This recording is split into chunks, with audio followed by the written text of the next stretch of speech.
described as the largest deportation operation ever. At the White House, Jared Halpern, Fox News. After Senate passage overnight, the House is expected to vote tonight to make some of the spending cuts proposed by the Trump administration official. Fox's Ryan Schmelz has more. After an all-night vote-orama, the Senate passes the $9 billion rescissions package with cuts to foreign aid and public broadcasting. This is a great first step. Florida Senator Ashley Moody on Fox and Friends First was one of 51 Republicans voting for the package, with Republicans Susan Collins and Lisa Murkowski joining almost all Democrats in voting against it.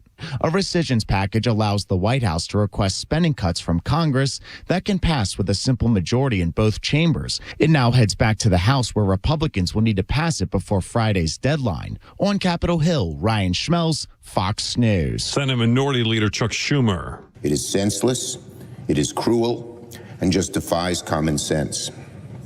The Republicans have become the party of cut now, ask questions later. And the House busy with that rescissions package, but also expected to start voting this afternoon on 3 bills that deal with cryptocurrency regulation. America's listening to Fox News. Let's see, if something costs less, a lot less, but people are actually happier with it, that sounds like something to look into, and that's Metashare. Maybe you've heard joining Metashare can save you or your family up to $500 a month, and that's huge, but it's also true. People are just happier with it. They love being part of something that reflects and promotes their values and what they believe in. Metashare works, too. It's been around for 30 years now, and members have shared more than $7 billion of each other's bills. People love having telehealth and a huge nationwide PPO network, so yeah, really, you can save a ton and like it better. Imagine being happy with how you're taking care of your health care, whether you're self-employed or part of the gig economy, or you just want a plan that you're happy with. Here you go. You can call right now and get a price within 2 minutes. A very, very smart use of 2 minutes. Here's the number you need. It's 866-89-BIBLE. That's 866-89-BIBLE. 866-89-BIBLE. Look out. It's only me. It's only the Kimmer with Pete Davis, sidekick producer, sports raconteur extraordinaire, the mechanical magler at your controls. It's Flounder. Lord Brian's in the back there, too, and it's freaking Thursday. On the day I was born. Holy smokes. We almost made it to Friday. I mean, we're progressing in forward motion. That's fantastic. How you doing? Look out. Here we go. Standing by. Shannon Burke joining us at 5 o'clock today from Man Country, Florida. So that'll be fun. We look forward to that. And I assume Neil Bort's on Friday, as would normally be his thing, around 4 o'clock or so, I think, probably. I believe so. I'll confirm with him today. I double check on that, if you feel like it. And just a million things here. Here's a number. We'd love to have you join us. 404-741-1230. 741-1230. First of all, Pete Davis of Mountains of Macon, what's new and how's it going, sir? Very quiet night. Very nice day. A little humid. Yeah. Clouds building, but it was a very nice night. Well, it's humid as hell down here, man. I'll tell you what. It's it's like 96 or something. It feels 108, and which is fine. You know, it's not the heat, it's the stupidity. But it's summertime, and so no big deal. And now, Flounder, what's new with you and Mrs. Flounder? 24 hours ago? Nothing much. We got her mom is coming in tomorrow with her sister and 2 nephews. Oh, my. So we'll be hosting family for the weekend. Are they the Florida people? Florida and Valdosta. Ah, that's right. Excellent. Well, now is that for the weekend? You mean for yes? So Saturday and Sunday. Oh, so you're really so okay. So in other words, so her mom, your mother-in-law, is going to be in town for, let's say, Thursday, Friday, Saturday, Sunday. Okay, so for 4 days. All right, good. You'll be back in Monday to rest. Well, oh no, he won't be in Monday. I'm fairly sure. Oh, good. Well, I'm looking forward to it. They're really good kids. So. Well, that's good. No, that's good. And you have the pets to play with, and how's little doggy and little kitty and everything all right over there? Lucas and Winston are doing well. Lucas loves being outdoors. He's pretty much outdoors all day, and then kind of right before it gets dark is when we bring him in. Is that oh, cool? Well, he stays around, right? I mean, yes, he does. He kind of knows the kind of area now. So there you go. Well, that's good. Anyway, and Lord Brian, what's new with you there, kiddo? What's everything all right back there, or what? How's your family? Your mom saying hi to the camera show and everything, or what? Not much going on over here. Just kind of the same old, same old. All right, man. All right, well, keep it crispy. All right, 305. Kimber, Pete, and Flounder. And it's Thursday afternoon, and we've got a whole bunch of Shane Gillis comedy bits, a little short ones and Pete stuff. Now, frankly, I think he's a very funny guy, but he's more controversial funny than he is just as one of the latest stand-up comedian type guys. He's definitely been in the news because of his past and Saturday Night Live and now ESPN. And I did not watch it. Pete, did you offhand watch the ESPYs? I forgot. I forgot all about it. Yeah, I mean, I didn't think about it, and I'm not I don't look at sports awards on ESPN having any meaning to me. But if I'd remembered that he was going to be on, I would have at least tuned in for part of it or whatever. But again, I forgot. So you'll hear a bunch of little sound bites. Most of them are 10 or 15, 20 seconds long or something. But he does a lot of things that people apparently are doing a lot of social media reacting to. So we'll join the list here and do that too. Also, this way, and I was listening I listened to the morning show all morning, and I didn't know this because I don't go on social media until the news broke. All of a sudden, one of the lead stories on the New York Post for all morning has been the guy who got outed at the Coldplay concert by Chris Martin because he's got his arms on the bazooms of his girlfriend lover. Yeah, he's the HR person. Yeah, and she's company. the human resources. Oh my God! And he's a billionaire tech giant. No. He was a billionaire. Well, and you've got to see, if you haven't seen the video, you have to see. I mean, it's just freaking hysterical. And he ducks down and she covers her face, and I mean, oh my God. So the funny thing is, man, you always get caught. Yeah. You always get caught. The singer for Coldplay, Chris Martin. He said he was like, either these two are very shy or they're having an affair. Yeah, and by the way, I have an update, and among other things. So I was collecting stories this morning. Well, I think we know the answer to that. I mean, anyway, I was collecting stories this morning, and a whole bunch, one in a row, of girls getting in trouble with various things. But speaking of Chris Martin, his, I guess, ex-wife, Gwyneth Paltrow, has come out with a tell-all about her sex lives with other men. And she's still married. Great. I think that's hideous. I mean, I say these things because I know everybody's freaking laughing at me because I think it's appalling. I think if that had been my wife, and it's bad enough going through the fact that some guy's now looking at his wife getting caught with someone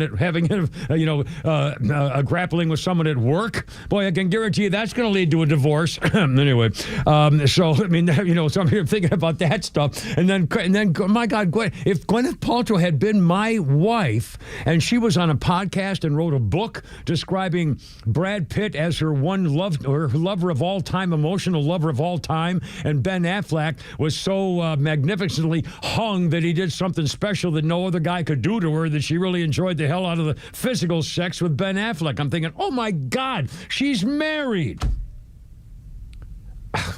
Okay, I know nobody cares. I mean, it's no big deal. Honestly, I'm glad, take me now. I can't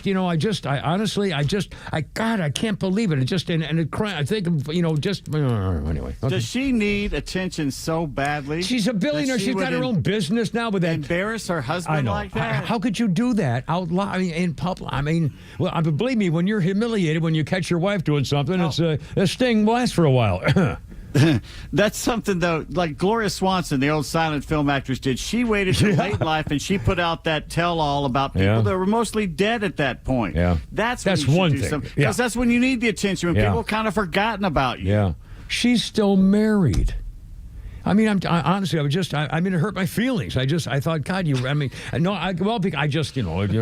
your wife at her job all of a sudden, and you realize, oh my God, she's dressing for somebody else suddenly. Golly, Trollop, that kind of. No. The normalizing of the situation there by so and so said something so funny today. Yeah, right. I'll be darned.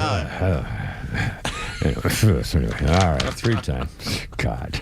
And a couple of, and by the way, we have all the political stuff, and we'll do a lot of the Shane Gillis things from the ESPN Awards last night, and see whether you think he's funny or not and amusing or whatever, and whether it was inappropriate or not. I mean, it's just a thing. It's not a big deal. I don't have a dog in the fight. I mean, I don't really care.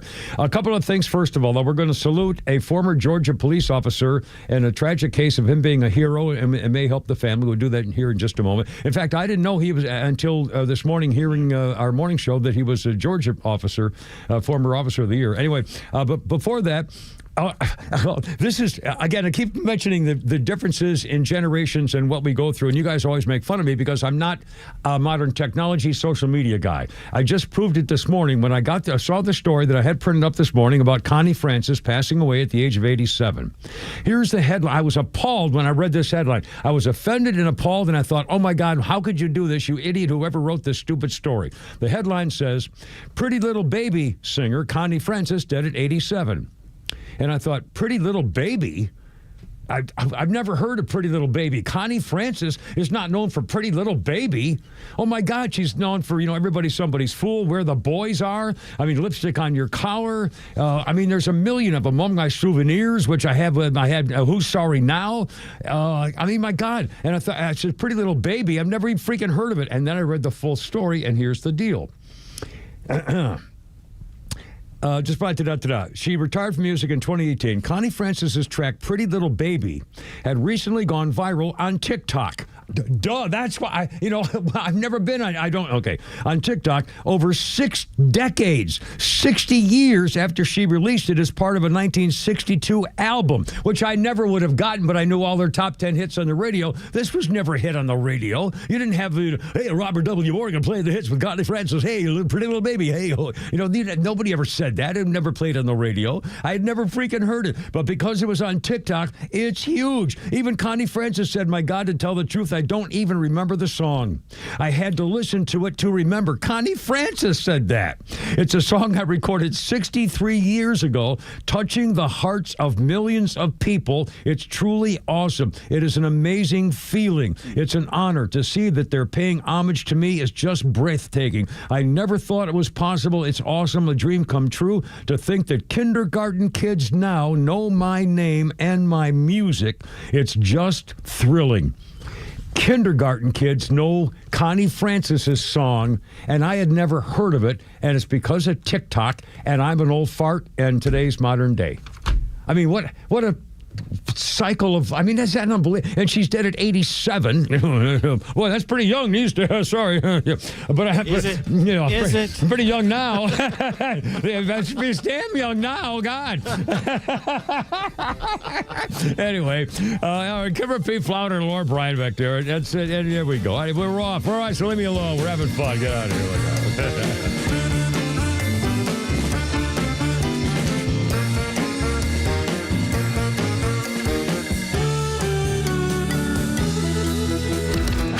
Stream Atlanta's only conservative voice anywhere you go with the XTRA 106.3 app. Now equipped with Apple CarPlay. That means you'll always have Extra's crystal clear HD stream right on your dashboard no matter where you are. Download the all-new XTRA 106.3 app now and start streaming.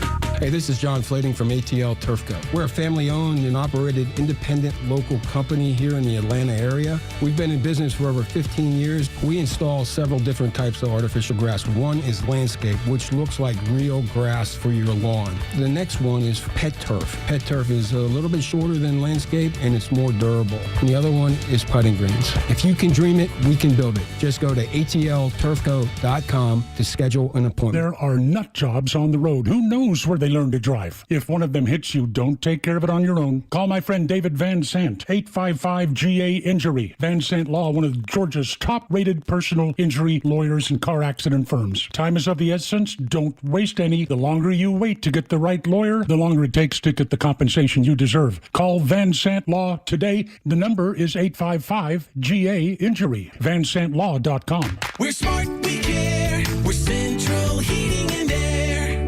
Now, I know there are plenty of HVAC companies out there, but let me tell you why Central Heating and Air Conditioning stands out from the rest. These days, it's hard to tell who's on first. Everybody wants to play. Many of the local HVAC companies, though, have been sold to large conglomerates. And some are even coming back under new names. But at Central Heating and Air Conditioning, they never left the field. They've been your hometown team since 1947. And their dedication to our community has never wavered. They are the Grand Slam you can count on. Central's team of experts know the game inside and out, delivering dependable service and personalized solutions every time. So don't get caught off base. Choose the HVAC team that's always been in the game. Get Carrier products, Carrier warranty, and Carrier peace of mind. Turn to your Atlanta Carrier experts. Central Heating and Air Conditioning. Call them today, 770-GET-HEAT, or visit them online at centralheat.com. We're smart, we care. We're Central Heating and Air. The older I get, the more I think about trust. I think about the people in my life who have my trust and earned my trust, and the trust that I have placed in some people who I later learned abused that trust. I know we're alike in that way. We don't trust a lot of people anymore. It's like we're all Ronald Reagan, trust, but always verify to make sure we're not making a mistake. I find it a little exhausting, quite honestly, and that's why I started realestateagentsitrust.com. I didn't have good experiences with buying and selling my homes, so we built Real Estate Agents I Trust to introduce you to one of the thousands of agents all over the country that we work with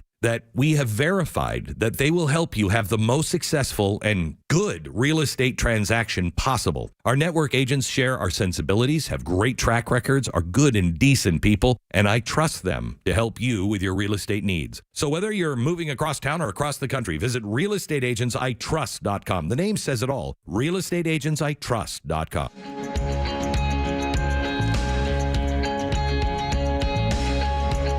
What's the name of that road up there? I can't take a left at the Starbucks. Kind of like the little rolling beat on this song.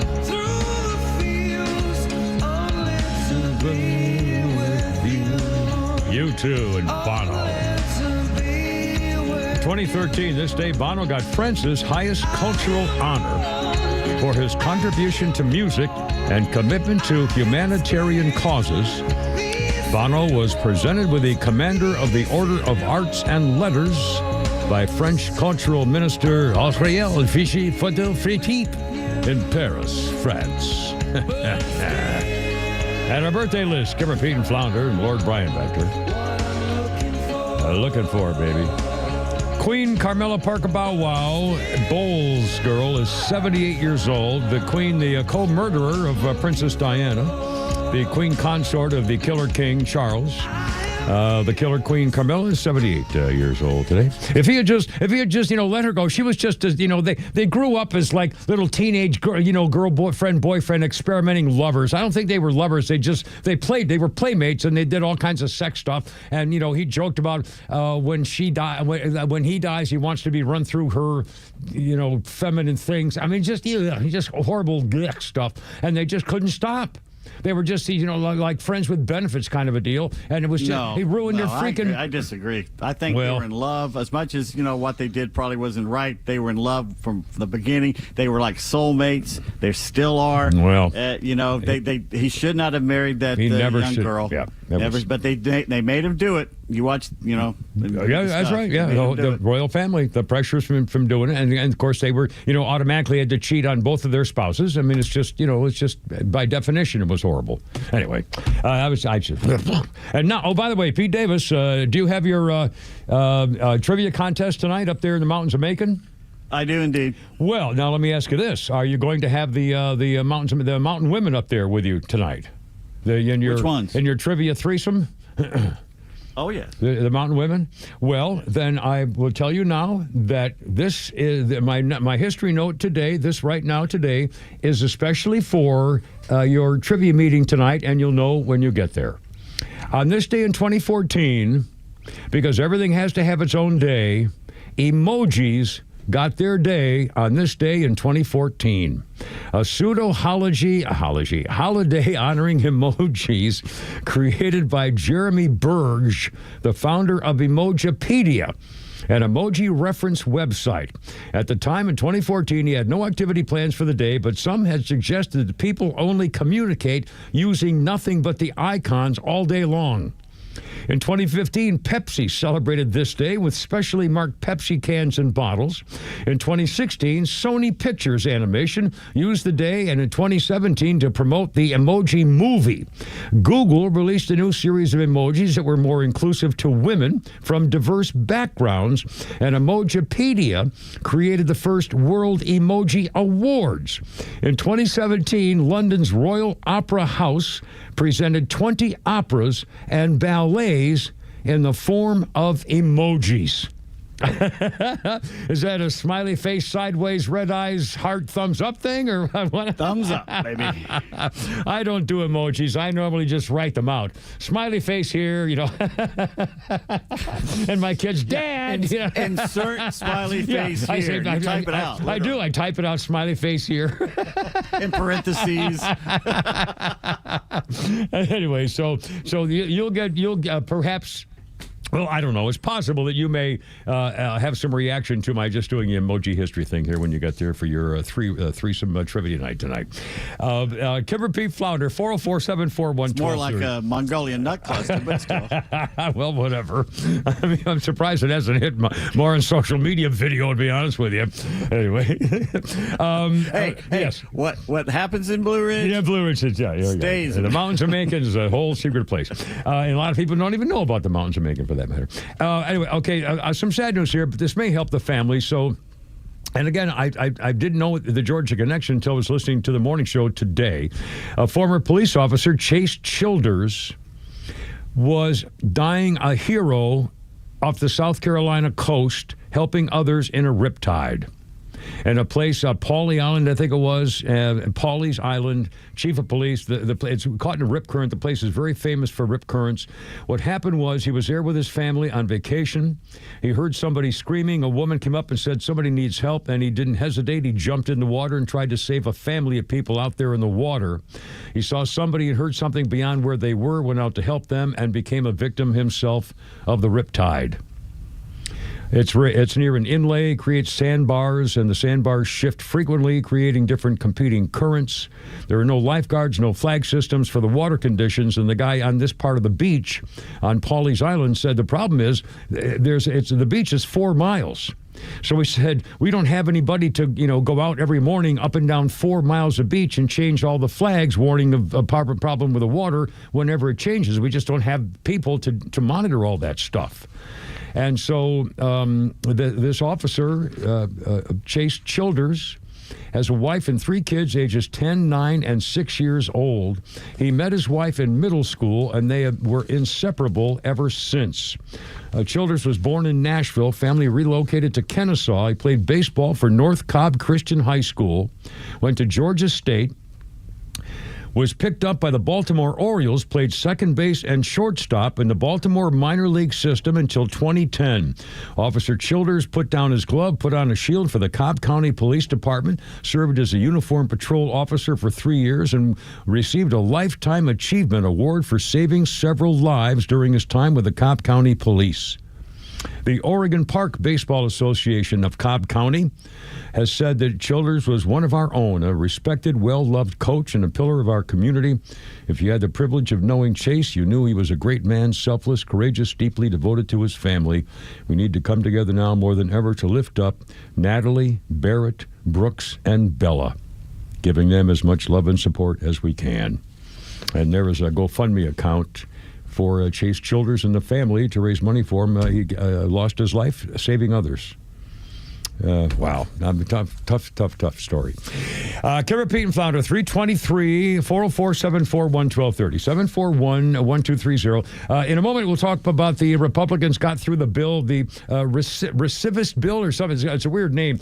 They passed the bill today, which allows them to pass the bill without a 60-vote majority. They can do it on a majority vote. And it's the whole nonsense of trying to get something passed in Congress. We're learning every time we learn something new, it's stuff like this. So anyway, so it's a good sign. Trump's winning.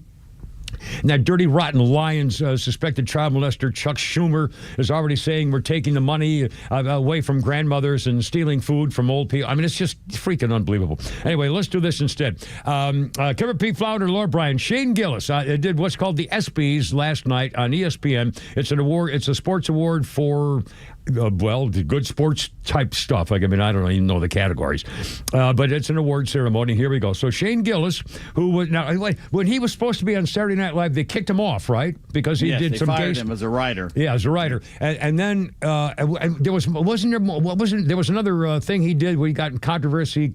Kind of like that too. I forgot what it was, but anyway, he's become very controversial. Shane Gillis, and he was on the ESPYs last night. Now I've got a whole bunch of. Flounder's got like 10 sound bites, which I love, and so I'm going to Flounder. I'll try to give you enough notice here in advance. How about this? Let's do. In fact, let's do number 10 first, which actually was the ending to the show, because I want to play this again later on in the afternoon. When he got to the end of the show, you're going to hear some more sound bites here in a second. Shane Gillis on the ESPYs last night with the awards. When he got to the end of the show, he got some laughs and boos with an homage to the late, great comedian Norm Macdonald. Cut number 10, Flounder, if you will. There's one thing I want to say before I get out of here, and this is a dumb joke. You guys aren't going to like it, but it's just a Norm Macdonald joke that I loved when he hosted the ESPYs, and I'm going to do it now. Travis Hunter won the Heisman Trophy this year. He's the first defensive player since Charles Woodson to win the Heisman. Congratulations, Travis Hunter, winning the Heisman. That's something they can never take away from you. Unless you kill your wife and a waiter. In which case they can take that away from you. They can take that away from you. Well, see, a lot of you don't like me, and that's okay. And that was at the end of the show. I mean, that was. Good night, everybody. What a great job, really. That was the end of his monologue. I mean, it was so yow. And again, I did not see it. We're playing clips here. In fact, I'll play a couple more here, Flounder. Let's see. Let's do.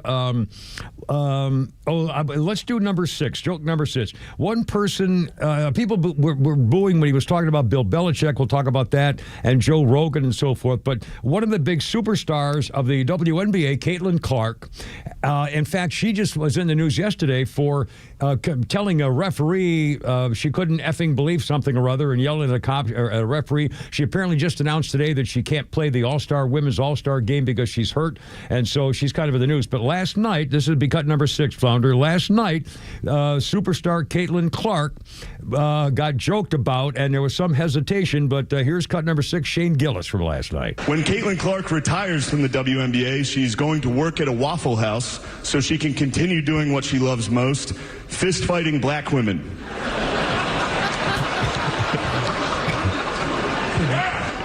Shane Gillis from last night about Caitlin Clark. He also did a little joke. We'll play some more sound here through the afternoon a little bit. Again, these are mostly short stuff just for the rest. Yes, sir? What?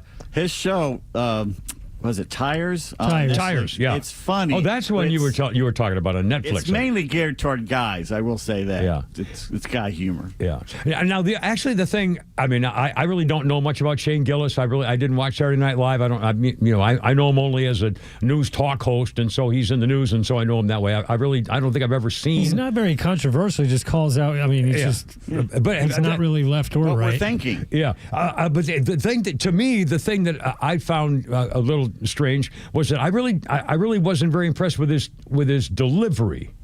He's not. I don't know. It's not. It's kind of. I don't know whether I don't want to say dull, but it doesn't. I don't know. It doesn't have a. It's almost his thing because he always kind of has his uncomfortable laugh at the end that works. And it's just. I get it. Anyway, so his niche. But he's a funny and clever guy. And we'll play some more of his soundbites through the day, just for the fun of it. And for the record, in case you didn't think we were doing newsy stuff for today, the Senate Republicans got through the bill, the clawback package, they call it, $9 billion. So NPR and PBS and NPR are gone from federal funding. They took away their money, $1 billion from corporate public broadcasting, PBS type stuff like that, and $8 billion from the USAID program, which I used to work for in Vietnam. It's like, but that was a good cause back then. My God, 60 years ago.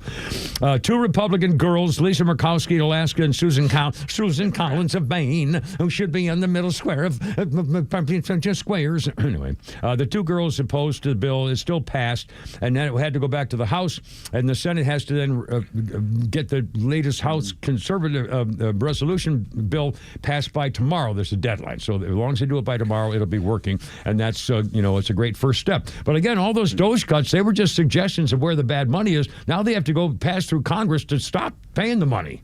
You know what's sad about the PBS and how far it's degraded?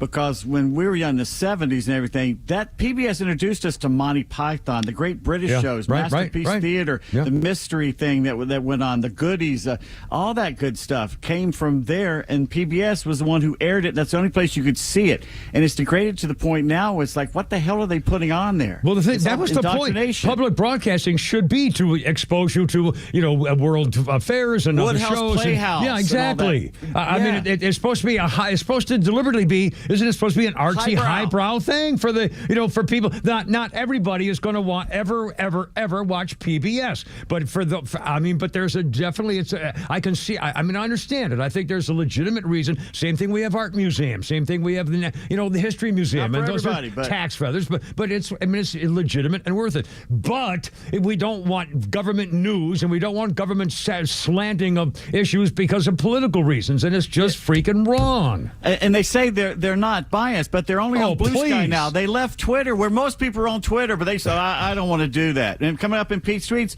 I'll read you one of their biases. Yeah. And they keep coming out saying, well, there's no bias here. If you have bias, you should say something. We've been saying something for 20 years, and you ignored it and you lied about it. Yeah, and their bias is so secret and hidden. They say things like, well, we didn't want to get involved in the Hunter laptop thing because we didn't want to get political. Well, now, wait a minute. Or it was a waste of time. They called it a waste of time. Yeah, there's no sense in talking about that silly stuff. So again, their editorial decision was a politically run decision that they can deny.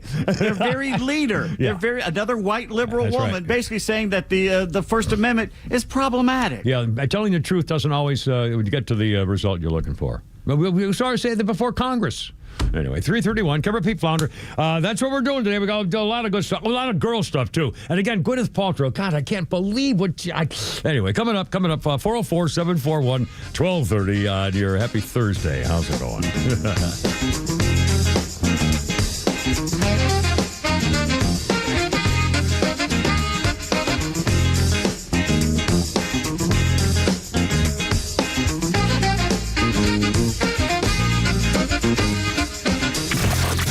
Wherever you are in Georgia, you can stream XTRA 106.3 and crystal clear digital with the all-new XTRA 106.3 app. Get Extra's live on-air stream in real time, or go back and listen to all your favorite shows, Neil Bortz, or original podcasts, no matter where you go. Grab the XTRA 106.3 app now and start streaming.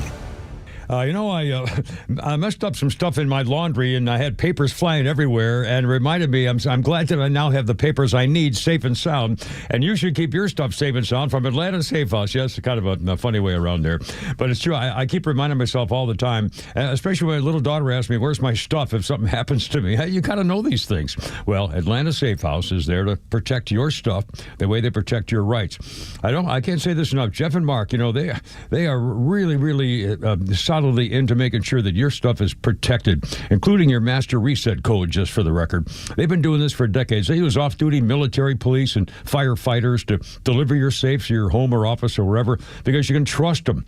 They're very strict about that stuff. And don't forget, there's no sales tax on gun safes at Atlanta Safe House. There's showrooms in Ackworth. Check it out yourself. Industrial Boulevard. You have almost 200 up there. Big safes, little safes, pistol safes, jewelry safes. They can build you a vault door. They can build you a family storm shelter. They can fix a broken safe. They can rent you a safe. They can do it all. Tell them the Kimmer sent you. AtlantaSafehouse.com.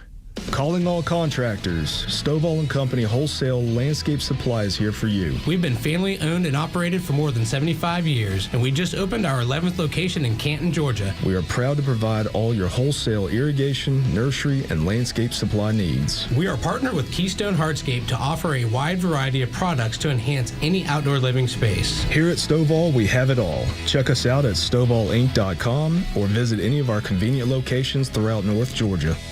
Hi, I'm Chris Lalamia, owner of the Trusted Toolbox. Are home repairs piling up? Are you feeling overwhelmed? Relax. We've got you covered. From drywall dings and leaky faucets to deck repairs and trim replacement, we're your one-stop shop for everything for your home needs. No more juggling multiple contractors. Just call us at the Trusted Toolbox and we'll handle it. Your home deserves the best, and we don't want you breaking your back trying. Call the Trusted Toolbox today at 770-623-3097 or visit us at thetrustedtoolbox.com. The Trusted Toolbox, your one-stop shop for home repairs and more. There's a tidal wave of clean car happiness sweeping across Braves country. Tidal Wave Auto Spa is your go-to car wash destination for a game day ready ride. Experience Major League Clean at Tidal Wave, the official car wash of the Atlanta Braves. Stay clean car happy all season long with membership discounts, exclusive giveaways, and more. Visit TidalWaveAutoSpa.com/Braves for details.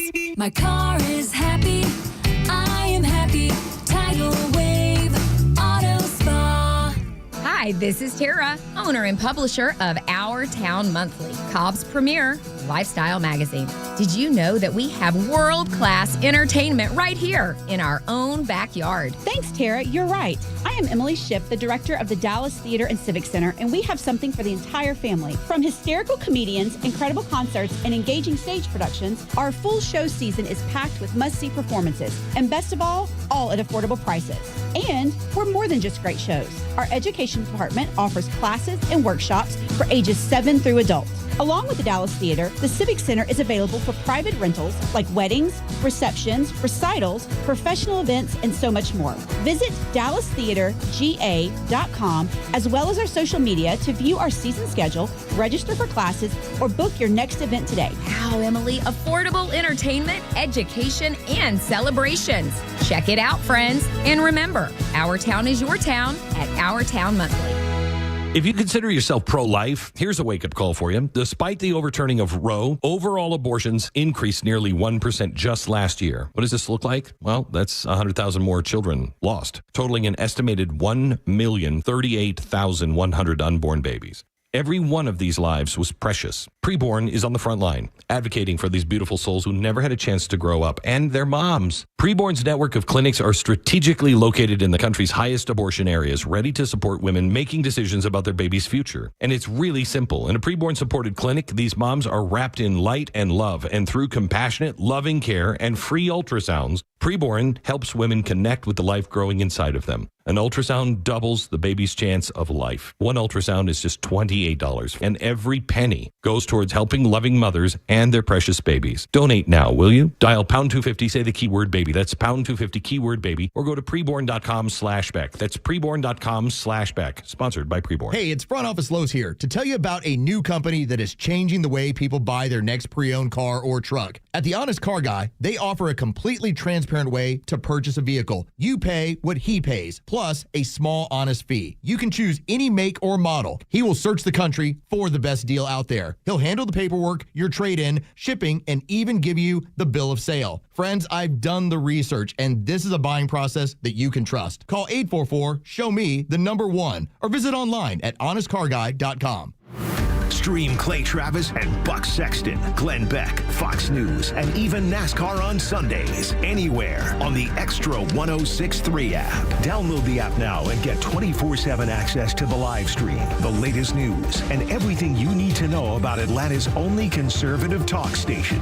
Download the XTRA 106.3 app for Apple or Android and check out even more great original content at thepodcastpark.com. Call you on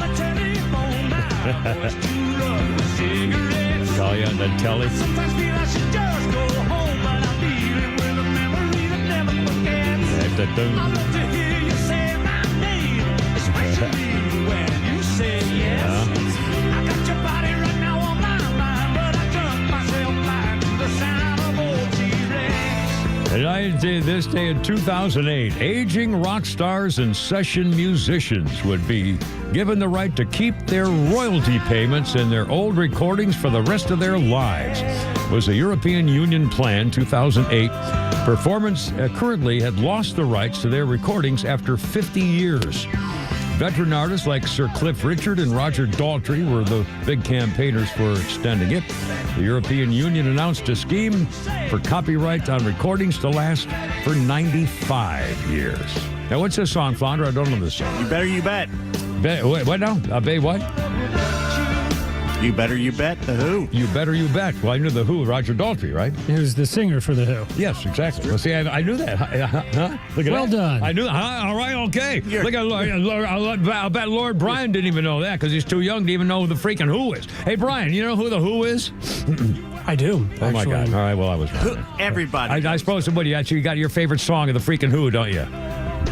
I've heard of them. That's how you blew it.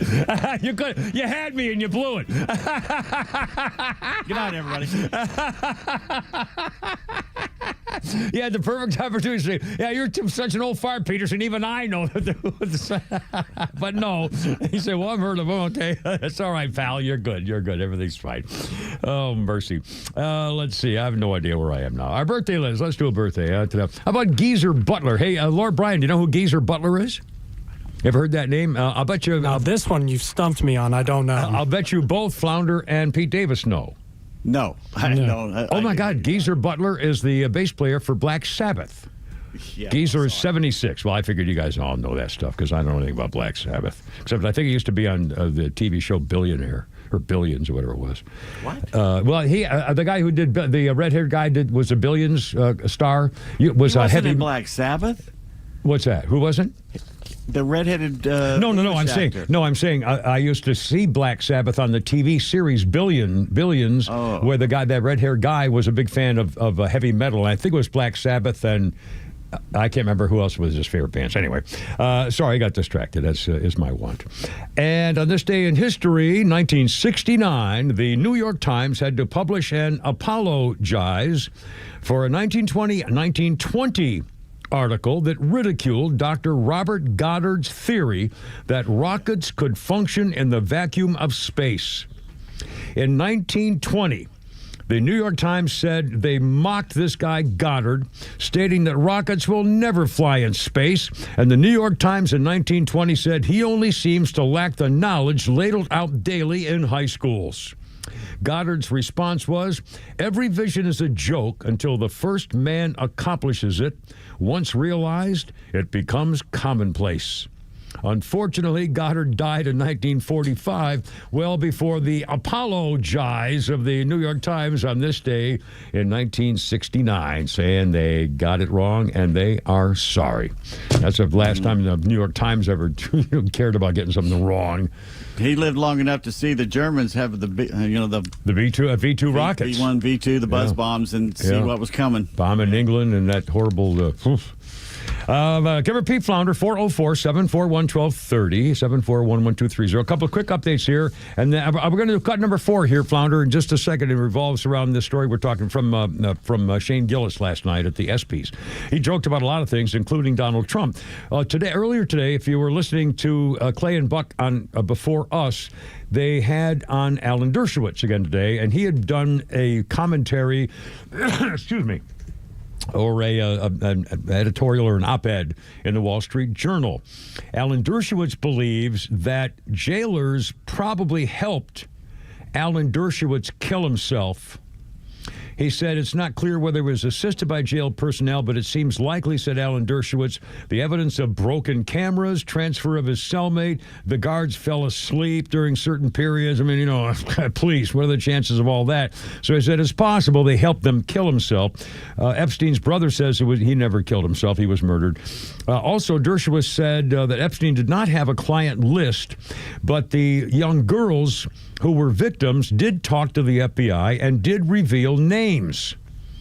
And Dershowitz even named a couple of those names, and one of them was the former governor of New Mexico, and a couple of others that he said were named by the girls, but there was no list kept in the safes or everything, apparently. And he said he knows who the other names are, and he said they don't include any current office holders, and we don't know whether the accusations are true. And he said federal prosecutors and private attorneys do not have the authority to release the names, but he says federal judges do have the power. And Alan Dershowitz says media can and should hold the petition to the courts to release all the names and information in the Jeffrey Epstein case so the public can draw its own conclusions. And speaking of Epstein, cut number 4 from last night, Shane Gillis even kind of brought this into play. Flounder, if you will, sir. Number 4. Donald Trump wants to stage a UFC fight on the White House lawn. The last time he staged a fight in D.C., Mike Pence almost died. All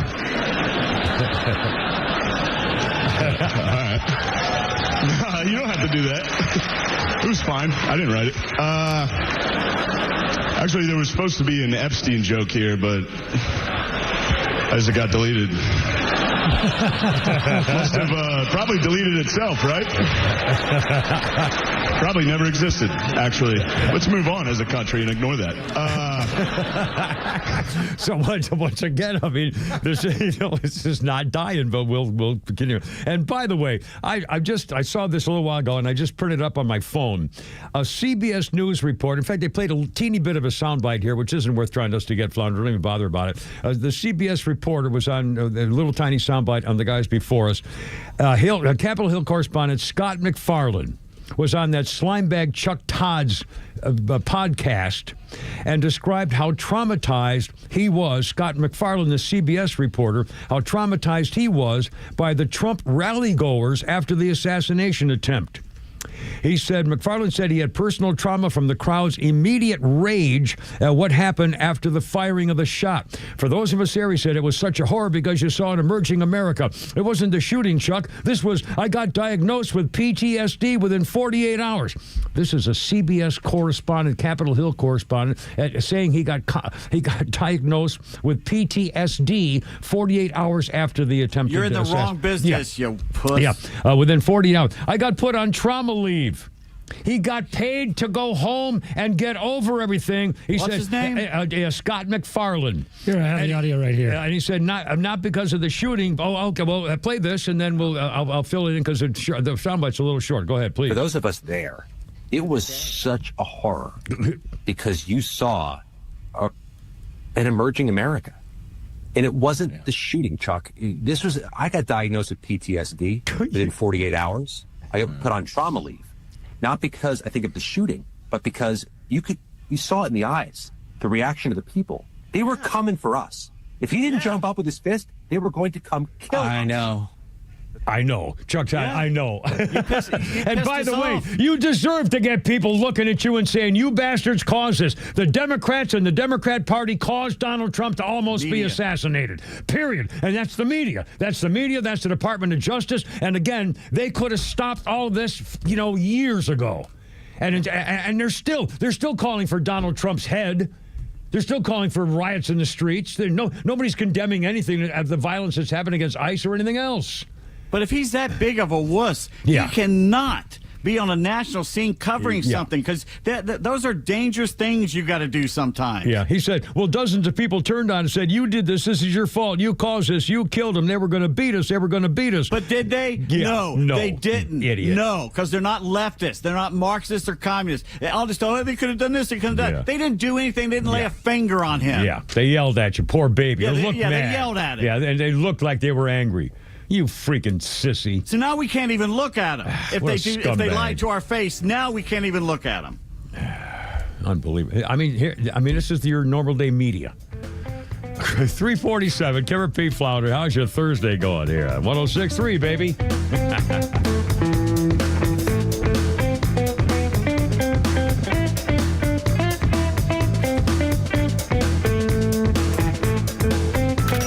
Listen to the Morning Extra, The Kimmer Show, Neil Bortz, and all your favorite Extra 106.3 personalities whenever you want with the all-new Extra app. It's anytime show replays, all your favorite podcasts, and the latest political news from across Georgia. Download the Extra 106.3 app now for Apple or Android. Hey, it's Flounder, and I've got 2 pieces of advice. Marry the girl of your dreams and get the ring at Solomon Brothers. That's what I did. I recently tied the knot, and my wife loves jewelry. So when I heard about Solomon Brothers' Christmas in July event, yeah, I was back in the store. Santa ditched the sleigh for a surfboard, and Solomon Brothers is celebrating with 31% off everything. Rings, necklaces, earrings, you name it. It's all 31% off for the 31 days of July. Premium pieces, unbeatable prices, and yeah, serious brownie points. Solomon Brothers is Atlanta's only 5-star rated jeweler with over 3,000 glowing reviews. They're the preferred jeweler of the Braves, proud partner of the Dogs, and official jeweler of Georgia Tech. So whether you're popping the question, shopping for your wife, or just want to treat yourself, Solomon Brothers is the place. So come see us at Solomon Brothers Jewelers on the 17th floor of Tower Place in Buckhead, on Old Milton Parkway in Alpharetta, and on Fisher Crossing Drive in Sharpsburg. Or shop online anytime at SolomonBrothers.com.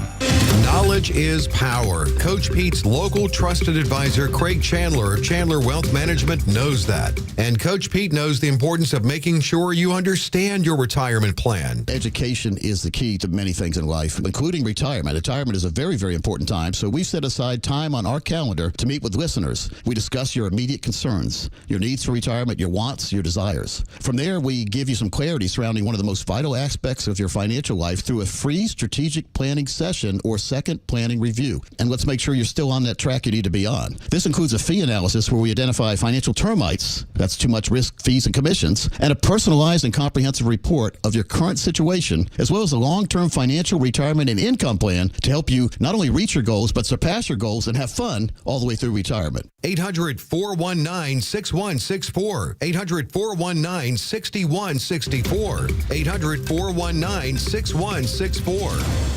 Hey, Georgia neighbors, it's time to expect more from your Medicare Advantage. Discover Sonder Health's custom plans tailored just for Georgians. Saunders offers unique benefits, including special plans for those living with chronic conditions. Some plans even come with grocery or gas benefits to support your overall well-being. Sonder Health makes it easy to get the coverage you need. See for yourself what today's Medicare Advantage can do for you. Visit SonderHealthPlans.com, a healthier state of life. Sonder Health Plans is an HMO and PPO with Medicare contracts. Enrollment in Sonder Health Plans depends on contract renewal. By texting 26022, you agree to receive recurring automated marketing messages from Tax Lien Code. Message and data rates may apply. Terms apply. Available at taxliencode.com. Imagine waking up and not needing to rush. No commute, no emails, no boss. Just coffee, sunlight, and the freedom to choose. That's the power of tax lien investing. It's been around for over 200 years, used by banks, hedge funds, and the wealthy. And now, finally, it's being taught right here in Atlanta. It's secure, predictable, passive income backed by real estate and mandated by state law. And it pays you, sometimes 15 to 35% returns. You don't need to own property. You just need to see how it works and how to do it right. We've taught over 100,000 students, and we'll teach you for free at a live masterclass right here in Atlanta. If you're ready to start building real wealth through tax lien investing, this is it. Text EARN to 26022 to reserve your free seat. That's EARN to 26022. But hurry, seats are limited. Text EARN to 26022. On the battlefield, there's a saying America's military men and women live by. Never leave a fallen warrior behind, ever. Off the battlefield, Wounded Warrior Project operates with the same goal. Wounded Warrior Project was created to help our men and women returning home with the scars of war, whether those scars are physical or mental. Wounded Warrior Project. We never leave a fallen warrior behind. Ever. Learn more about what we do at woundedwarriorproject.org. The next big storm isn't a matter of if, it's when. Is your home ready? Southern Exteriors offers free inspections and dependable storm damage repairs with in-house warranties and honest service. Right now, get 10% off any job or 12 months, 0% financing. Hey, it's Tug, and I've met the team at Southern Exteriors. They do things the right way. Call 877-9-SOUTHERN or visit southernexteriors.co. It's 877-9-SOUTHERN or southernexteriors.co. All right, look out now. It's only me. It's only the Kimmer with Pete Davidson, Flounder, and Lloyd Bryan, 353. Oh, my God, it's a noise from Guns N' Roses.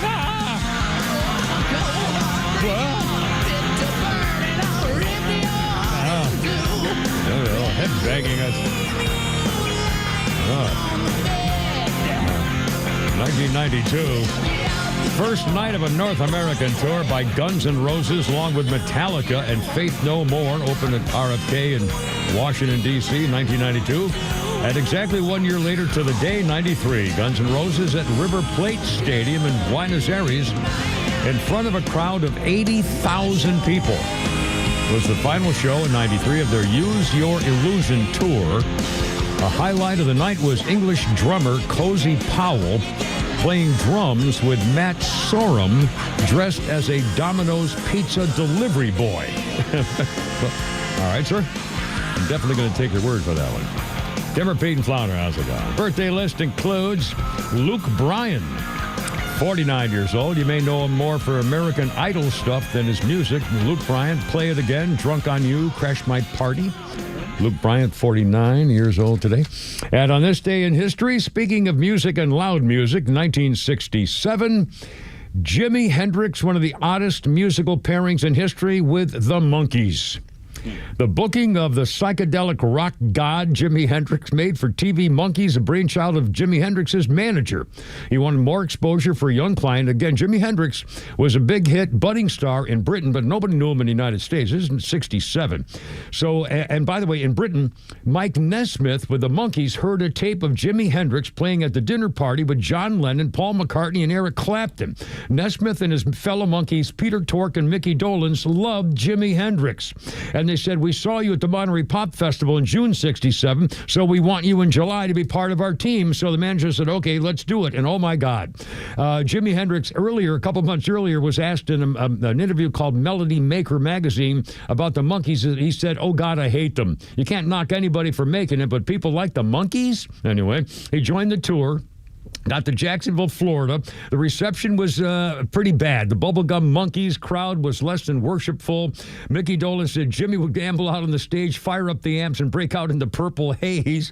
And the kids in the audience would start screaming, we want Dave. He said it was nothing but embarrassing. And it was on this day, 1967. Jimi Hendrix, after 6 shows, said, okay, that's the ball game. By the way, there's no truth to the rumor that it was the Daughters of the American Revolution who said his show was too erotic and kicked him out. So, I don't know. The great thing about that story, yes, is that you embellished it and made it even more interesting than when you told it last week. Well, I know. But this was the day. This was the day. But there was another day last week. It was kind of like that. Yeah, but it was the last week was just that, one thing about the thing. This was an actual right. You added background story. I'm trying to make a fuller experience of the radio audience so that we're kind of all in this together. Well, why start now? I know. It's just 3:56. Give her Pete. You give them something more, they'll just expect more. Then I got to do it every freaking day. It's already working. I can't. Anyway. Tell him when I start bothering you, Flounder. He's not paying. Keep moving. Keep moving. He's got work to do back there. And we're going to do a Flounder's Run here in a second. But first of all, again, I couldn't get over this story. Coldplay's Chris Martin. Oh, no, that one is. Yeah, well, let's do this one now. If you haven't seen the video, you have to do it. Coldplay's Chris Martin doing a show, and they caught the kiss cam kind of thing, catching a tech astronomical astronomer CEO to billionaire tech president Andy Byron and his mistress hugging her bazooms, and she's got her hands around his hands, and they're all having a great time cuddling at his gig. And then Chris Martin says, boy, they hid their faces. He ducked down. It was unbelievable. If you haven't seen this video, it's freaking totally embarrassing. He was a married man. And I guess, I don't know whether her husband's figured, somebody at work, I'll be damned, how unusual. That's going to lead to a divorce. Had his arms up. They quickly shocked each other, blushing when the alleged lever stuff. They was making fun of him. They said, oh, man, it's just horrible and horrible and horrible. And he's a billionaire. And when they saw the video, the crowd went nuts. And so I can only admit, nobody's commenting so far. But she is the head of human resources at his company. Yeah. And the kiss cam bought him last night in Boston. Job. Yeah. Well, anybody that goes in there and she starts to say something, but she can't keep her job. There's no way that she can keep her job. I can't And coming up, Gwyneth Paltrow. We'll update that story. First, 3:58. We got a little Flounders Funny back there to make your Thursday ride. How about a little Shane Gillis? No more Shane Gillis. Hey, you want to pick one? Pick one of your favorites. This was him on the Bill Belichick. Excellent. Here we go. A book bookie is what Bill Belichick reads to his girlfriend before bedtime. Bookies, yes. They do. They read The Very Horny Caterpillar. The Little Engine That Could But Needed a Pill First. And of course, the classic Goodnight Boobs. That was my favorite one. Also, I'm not trashing Bill Belichick. First off, no. He's 73 years old and he's dating a hot 24-year-old and people are criticizing him? Yeah. What happened to this country? We used to be a great country. He won 6 Super Bowls. Yeah. He's dating a hot 24-year-old. Maybe if you guys won 6 Super Bowls, you wouldn't be sitting next to a fat, ugly dog wife. Oh, man. They let me do it. I don't know. It's Disney. They allowed that. Yeah, I'm going to tell you a story. I was at we should have taken that out. I had doubts going into that. That didn't work all week. Shane Gillis. And you'll hear more from him. Again, he was on the ESPYs last night. I didn't see it. I kind of forgot it was even on. I wouldn't probably have watched it anyway, except for I would watch the beginning of the shows just to see whether they've still gone so far downhill that they're not unwatchable again. And will they let him back? Yeah, well, I'll bet they will.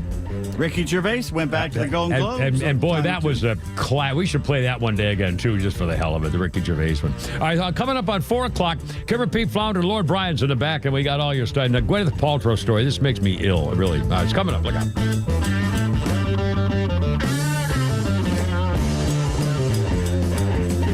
WFOM and W292EV Marietta, a Dickey broadcasting station.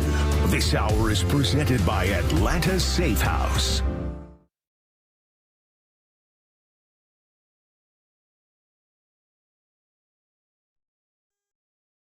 Package aimed at cutting $9 billion in spending on foreign aid. It also slashes funding for public broadcasting. White House spokeswoman Caroline Leavitt. This will help restore fiscal sanity in our country by rescinding billions in wasteful foreign aid and finally ending taxpayer funding for PBS and NPR, 2 media organizations that have ridiculously used federal dollars to push a partisan left-wing agenda for many years. Democrats voting in lockstep against the rescission bill. Just like with the big ugly bill, the more Americans learn about what Republicans just did in this rescission package, the more they won't like it, and the more Republicans will squirm. Senate Minority Leader Chuck Schumer. The measure now goes to the Republican-controlled House. The House also voting on a trio of bills this afternoon aimed at boosting the legitimacy of cryptocurrency with new regulations. More protests today against President Trump. The latest demonstrations aimed at speaking out against the administration's mass deportation effort. Protests are planned at more than 1,600 locations around the country as part of the Good Trouble Lives On National Day of Action, honoring the late Congressman and civil rights leader John Lewis. Organizers are targeting the Trump administration's immigration policies and recent changes to Medicaid in the One Big Beautiful Bill Act. Republicans have argued the immigration policies are a winning issue supported by most Americans, while arguing the Medicaid reforms will strengthen the program and save the U.S. significant amounts of money. On Capitol Hill, Ryan Schmelz, Fox News. Federal immigration officials will now have access to Medicaid records. That's according to documents obtained by the Associated Press. The agreement with ICE will give immigration enforcement addresses and ethnicities of the country's 79 million Medicaid enrollees. America is listening to Fox News.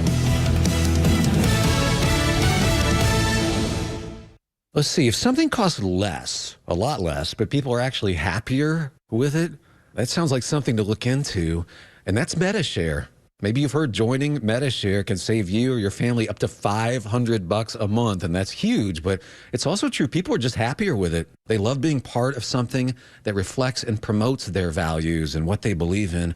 Metashare works, too. It's been around for 30 years now, and members have shared more than $7 billion of each other's bills. People love having telehealth and a huge nationwide PPO network, so yeah, really, you can save a ton and like it better. Imagine being happy with how you're taking care of your health care, whether you're self-employed or part of the gig economy, or you just want a plan that you're happy with.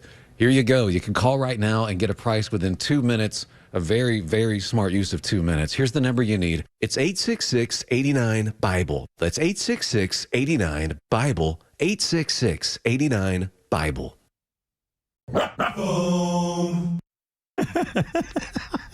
And now this dramatic pause. And here we go, the music. And another one. Coming up. The computer's froze, that's all. That's all right, it's not your fault. Stuff called Yeah, that was my fault. All right, then it was your fault. Okay, fine. You could have gotten away with it. I don't. There's no such thing as mistakes to me. It's life. You know, things happen. You trip, you fumble, bimbity bop. Yeah, this is Bob Marley here. I wasn't paying attention to the timing left, and that was 100% my fault. I know you got things in there to do other than, this phone call, this stuff. Well, no, it's just there's the buttons and levers, and it's really amazing. My stinking headphones. I hate these stupid. Sorry. No, it's my ear rockets that mess with my life. I hate everything. 1975. Bob Marley and the Wailers played the first of two nights at the Lyceum in London, and both nights were recorded for the November release live album featuring the single No Woman, No Cry. Is that this one? Yes, it is. Okay,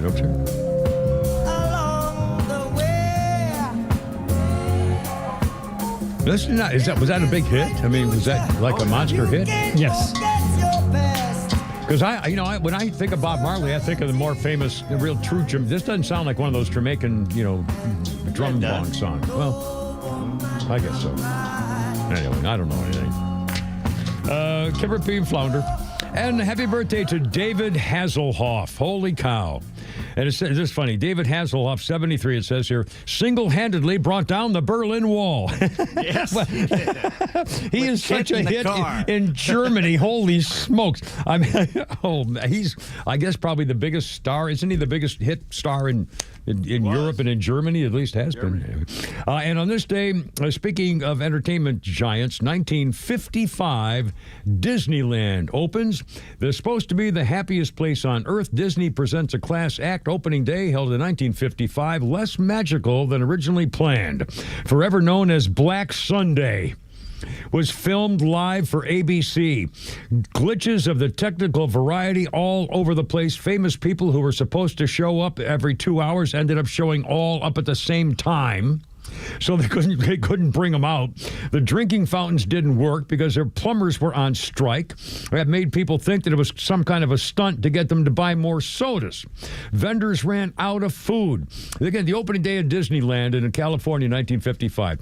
Asphalt that had been poured that morning was still so soft it caused ladies to get their high heels stuck in the pavement. There was a gas leak causing part of the park to shut down for the afternoon on opening day. Parents were literally tossing their children over the crowd's shoulders to get them onto some of the rides. Disneyland recovered, though, and attractions like the Castle, Mr. Toad's Wild Ride, Snow White Adventures, Space Station, Jungle Cruise stuff drew countless children and parents. They built their attractions in 1965. Work began on a bigger Disney theme park near Orlando, 10 years after the opening in California. Disney died in 66. Walt Disney World opened in 1971. Epcot Center, Animal Kingdom later added. Remains Florida's premier tourist attraction.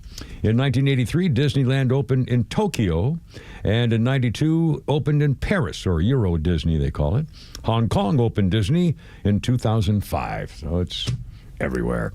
It's 407, Kimmer, Pete, and Flounder, 404-741-1230. And, by the way, Donald Trump has a disease of swollen stuff. It's a venal something or other. I got to hear. Hold on. I got to open up the thing here. Open up for me, you dirty stinking. Oh, what the hell? There we go. All right. I'm sorry. If you yell at it, it opens up.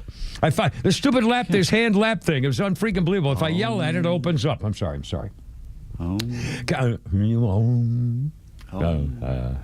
Yeah, in fact, phone. Well, I was having some happy thoughts looking at the pictures of my car from the other night at the parking lot. Not dwelling on this, are you? No. This is a rabbit hole you're not dwelling. I know. I can't help it. I just can't help it. My car never looked better. Caroline Levitt revealed today that Donald Trump has a health problem. He has swelling in his legs, in the lower part of his legs, and the president wanted to share a note, he said, from his physician. The president has swollen benign common something or other. It's called, come on, give me the freaking name. Stinking story. Here we go. They diagnosed vascular studies, bilateral lower extremity venous Doppler ultrasounds performed. He has chronic venous insufficiency. Benign, common, particularly in people over 70. No evidence of deep vein thrombosis. No evidence of arterial disease. Lab tests show good things and everything. So anyway, but that's why he swells up occasionally, and so he's fine, and that's a scoop. All right, 408, Kimmer, Pete, and Flounder there. We'll talk more about the politics stuff, things like that. But we got some girl stuff in the news here, which kind of, I mean, the whole segment here is going to bother me a little bit, especially Gwyneth freaking Paltrow. Honestly, this makes me so thing. Gwyneth Paltrow was doing. She has come out with a book, her biography, called Gwyneth the Biography, and creative. Gwyneth Paltrow hints that infidelity may have led her to a 3-year romance with Ben Affleck to implode, despite what's called her love of his bedroom skills. She and Ben Affleck were together in 1997 to 2000. She has a new book, the founder of Goop, Gwyneth Paltrow. Their physical chemistry couldn't overcome his self-destructive impulses, which may have even included cheating on her. After they broke up, Gwyneth Paltrow said, "I love men, even though they're lying, cheating scumbags." They started dating when they were both 52, and Ben Affleck was having problems with alcohol and a gambling habit. Now, here we go. Gwyneth Paltrow speaks openly about how much she enjoyed their sex life with Ben Affleck. She told makeup artist and her friend Kiwi one day that she loved when Affleck engaged in a certain sex act that she won't be going into here, but he did something particularly well. Paltrow compared her ex-fiancé. This is a book. This is in writing. Dramatic reading. Paltrow also compared her. I should get the book and read it. Paltrow also compared her ex-fiancé Brad Pitt, whom she dated from 94 to 97, and Affleck in the bedroom. She compared Brad Pitt and Ben Affleck as lovers in the bedroom. This is really hard, she told the podcast host. This is really hard because Brad was like the sort of major chemistry love of your life, kind of that special loving lover. And then Ben was, like technically excellent. After dating Ben Affleck, Paltrow went on to marry Chris Martin. He of the outing the billionaire and his lover last night on stage in Boston. In 2003, though, they split up. She and her current husband, Brad Falchuk, tied the knot in 2016. So she's still married, and she describes in her book how Ben Affleck, who apparently is somebody in the hung department and well known for various things, apparently did something special to her that no other of her lovers could do properly. And she also mentions that the love of her life was Brad Pitt. What? Yeah. Not her husband. No, not her husband. No. I wonder if she told him or gave him some of the, the galleys before. I'm telling you, these Hollywood.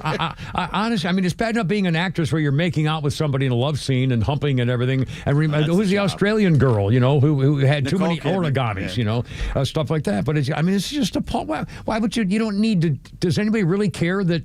Well, I guess they Just do. Just heads up, honey. You may want to read or avoid Chapter 8, depending on the mood. Honestly, I don't know that I could get over it. I know I can't get over it. I couldn't get over it. If somebody rubs it in your face, that was a ball. Well, no. I'm saying that was a funny opportunity. Dwelling on something? When someone rubs it in your face, it's a ball game. And, I'm just, so, but I'm saying I couldn't, I couldn't handle it kind of thing. That's just freaking horrible when you catch somebody doing that or admitting it. Anyway. I don't have a thing here. And now, here, this is amazing, too. It's a horrible story. Denise Richards, she, the former Charlie Sheen ex-wife, and also the famous actress in The Bond Girl, and Denise Richards, very famous, beautiful, beautiful actress. And she has been granted a temporary restraining order for domestic violence against her husband, Aaron Fipers. Richards is 54. Her husband's 52. She says that her husband threatened to kill her if she reported his altercations with fighting her to the police. She said he would choke me, violently squeeze my head with both hands, squeeze my arms, violently slap me in the face, hit me in the head, aggressively slam my head into the bathroom towel rack. When she was with him in workplace in Malibu, he became paranoid that the potted plants contained listening devices to check up on him. He struck her in the eye with his hand, called her an effing babimba.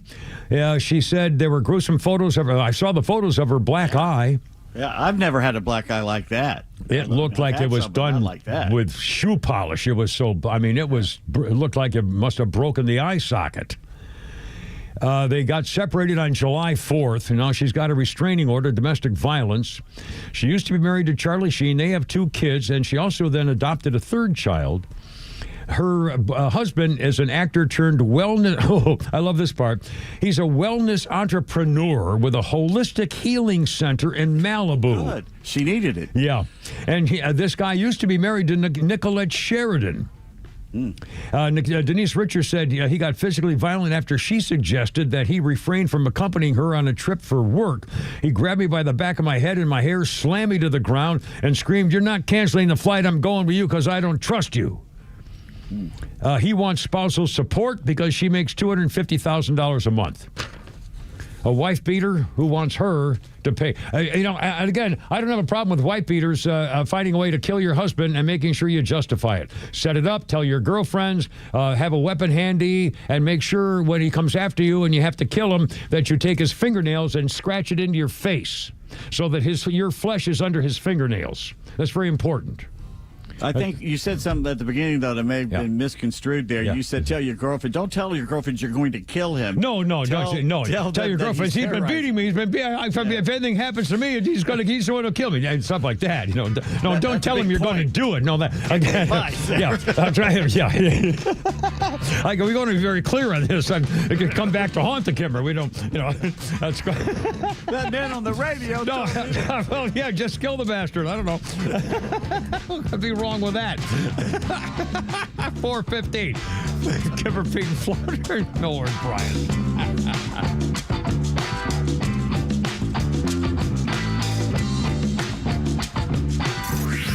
Time for the Bortz Report, brought to you by Southern Exteriors, the Southeast premier home exterior solution. Quality and precision you can rely on for over 20 years. Visit southernexteriors.co. Okay, every once in a while I have to do this. It's a completely futile exercise. A little kerfuffle on The View the other day.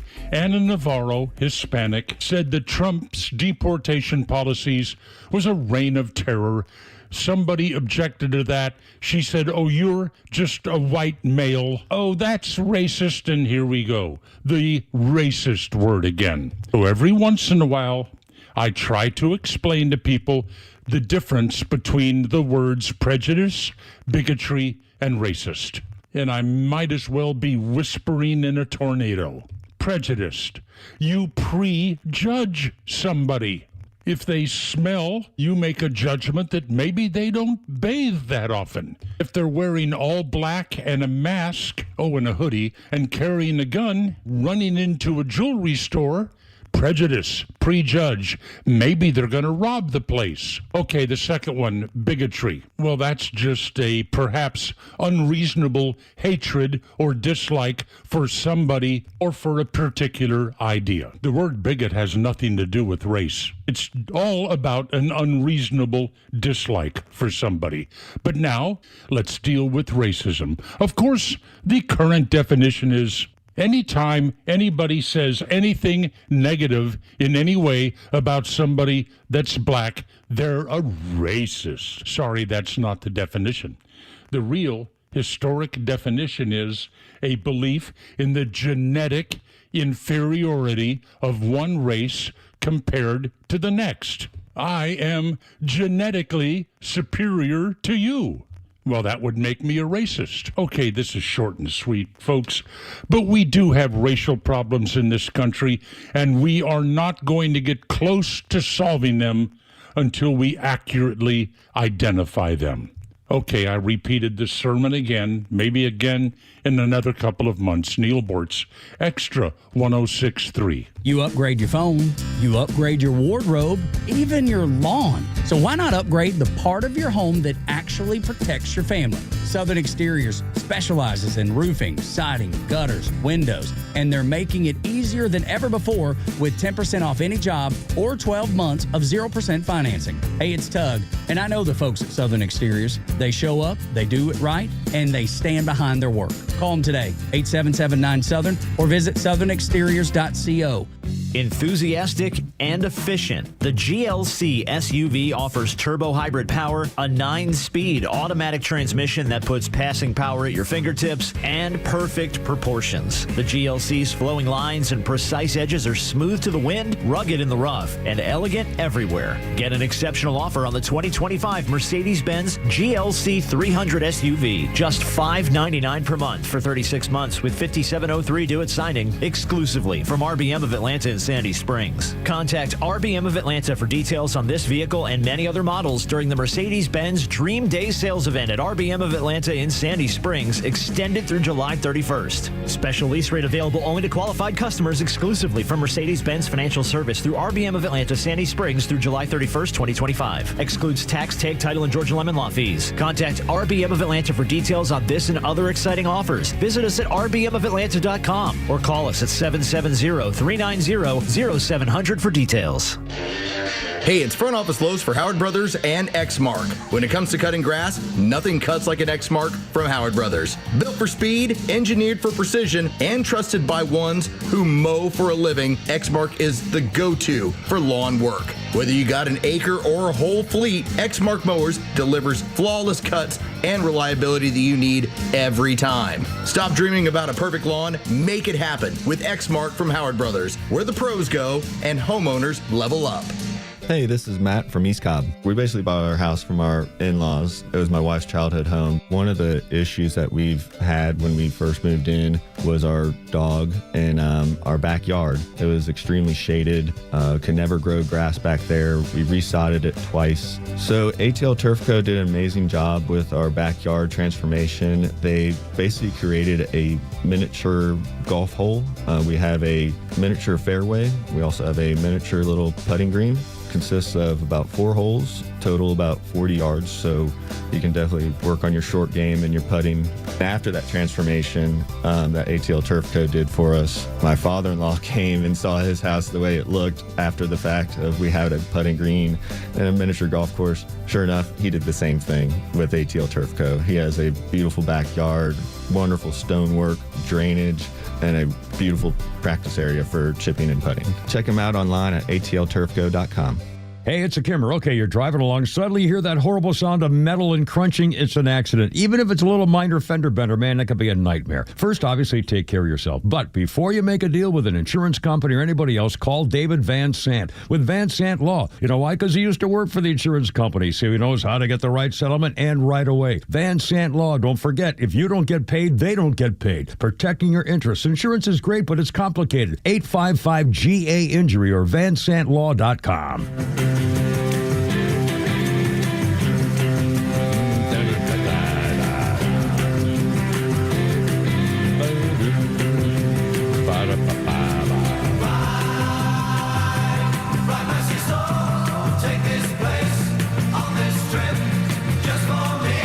The Moody Blues.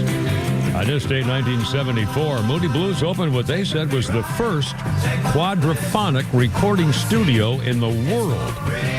Quadraphonic sound was equivalent to what's now called 4.0 surround sound, using 4 audio channels in which speakers are positioned at the 4 corners of your listening space. They were great at doing that. Yeah. You could sit in a dark room with the headphones on. Then Pink Floyd, advanced it even further after that. It surrounded you. Yeah. I have one of the Moody Blues songs on my Magic Music stick. In fact, I love their stuff. I don't listen to a name; it's too sad. But I go in these spurts where I have things. What's the matter? What's that? You? Yeah, me. It's hard to believe, isn't it? Wallow? No, I don't get stuck in anything. Jason Clark's birthday. Shut up. fixate. Sometimes hard focusing and getting rid of certain focuses. All right. So, yeah, Jason Clarke, birthday is 56. Give me a break.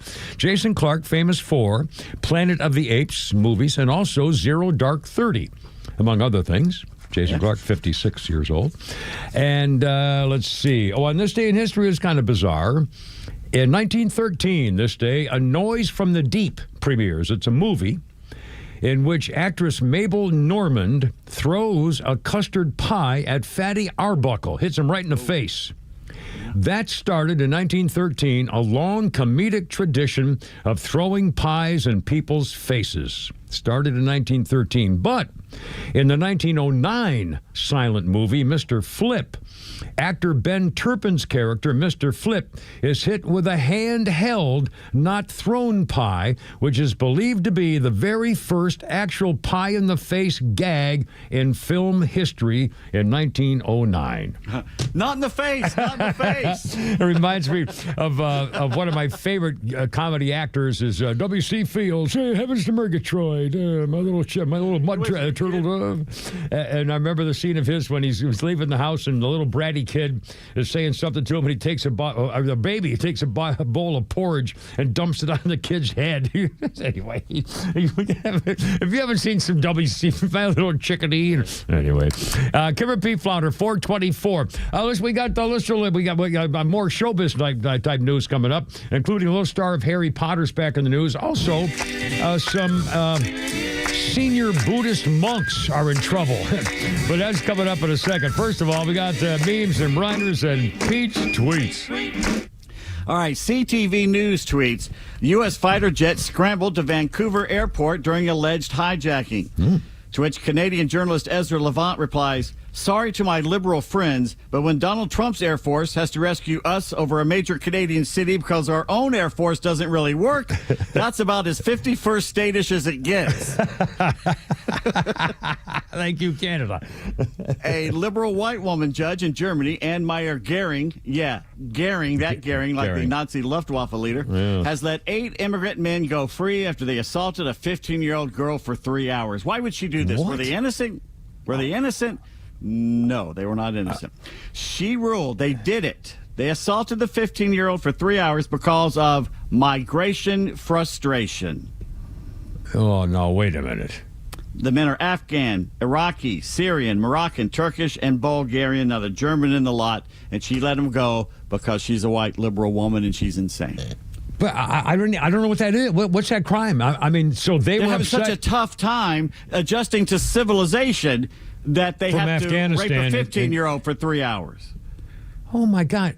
I really can't. That can't be a true story. There's no way that. There's been things like this for years now. They've been letting away with murder. Remember the New Year's Eve rapes were going on for years as their tradition. Oh, Lordy, that's horrible. All kinds of. So, all right, let's see what else we had. The Steve Miller Band has canceled all dates for the rest of their North American tour due to a general trend of climate change-induced weather disasters, saying the risks for our audience, the band, and the crew are unacceptable. He thinks the men protest too much. It might have to do with poor advance ticket sales, maybe, something like that. And they're a good band. That's a shame that they've become woke like that. NPR still claiming it's not biased. NPR headline in 2013. Maybe it's time to swap burgers for bugs, says UN. 2017 headline at Bug Eating Festival. Kids crunch down on the food of the future. 2018. Your ancestors probably ate insects, so what's bugging you? Oof. And finally, in 2023, the headline on NPR reads, "This right-wing conspiracy theory about eating bugs is about as racist as you think." John found this. To prove California is not currently a blank hole, Governor Gavin Newsom's office posted 2 8-year-old pics of the state, an 11-year-old pic of California, and a picture of Sand Park. Sand Park is located in Nevada. And the amount of cookies I've watched the Cookie Monster waste with his BS chewing habit makes me sick. I'll just say that's a quote from Grover right here. Oh, mercy. In Penny says, don't put your drama on social media, then tell me to mind my own business. Listen, I'm on season 3, episode 4 of your nonsense. I love it. By the way, the Babylon Bee has a California thing, too, as well. Oops, now I can't find it. Here it is. Governor Newsom founds an underground railroad to help Mexican kids travel to work at the marijuana farm. He's holding up a torch. Yeah. Unbelievable. Kimber P. Flounder, 427. How's it going? 404-741-1230, 741-1230. The Senate passed that bill. It went back to the House. Now the Senate has to pass it again by tomorrow. There's a deadline for various rules and regulations of how they do business up there. And so it looks like it will pass an $8 billion slash of the budget, including defunding PBS and public broadcasting, and they're going to be fine, by the way. They raise money. They can sell products just like anybody else. They're going to have sponsors up the yin-yang. They make millions of dollars selling freaking Elmo dolls or whatever the hell they do. I mean, they have sponsors and corporate things, and people donate money as tax or charity stuff. I mean, so please, they don't need my tax dollars. If they, and again, if they just did things that are legitimate for a government to authorize for the betterment of the people, that's one thing. But when you start getting political, and again, Pete just mentioned that woman actually, and we saw her answer the question about whether we sometimes the truth gets in the way of where you want to go. Yeah, what point they're trying to make. Yeah. In other words, my agenda is interrupted by this damn truth. Yeah, some of these damn facts, and that may be true, but it doesn't help the system of the soul. In other words, they try to find an excuse to not have to worry about actually telling the truth. Which is, again, this is the way liberals think. It's like Christopher Wray, again, the FBI former disgrace of Atlanta. He claimed he didn't want to say anything about the Hunter Biden laptop because he was afraid it would affect the election. The fact of the matter is he affected the election by not telling the truth. Yep. He did not want the truth to be out there because it would make a difference. And that's just like that GPS woman, a public broadcast woman, said basically the exact same freaking philosophy. Unbelievable. Dana Bash was reading Donald Trump's quote on Truth Social when Donald Trump said, it's very important that all Republicans adhere to my rescissions bill and defund the Corporation for Public Broadcasting, PBS and NPR. And then Donald Trump's quote said, which is worse than CNN and MSNBC put together.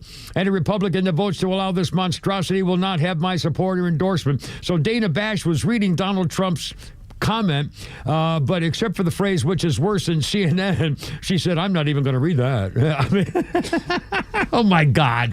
I mean, please. Dana Bash has pushed back against Donald Trump in the past about his comments and so forth. And she said, well, the numbers get out there, but the fake news like CNN, and she didn't, anyway, screw them. I mean, these freaking people, honestly, they make me ill. No, God. It's 4:30 already. Holy cow. Kimber P. Flounder, 404-741-1230. And we got more Shane Gillis for you and newsy stuff, and it's all coming apart here. Look out.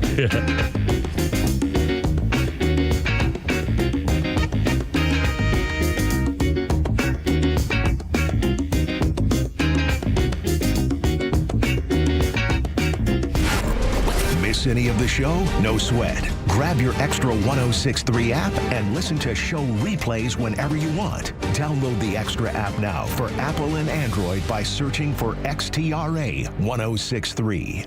Hey, it's Front Office Lowe's, and running a business is tough. Juggling clients, employees, cash flow.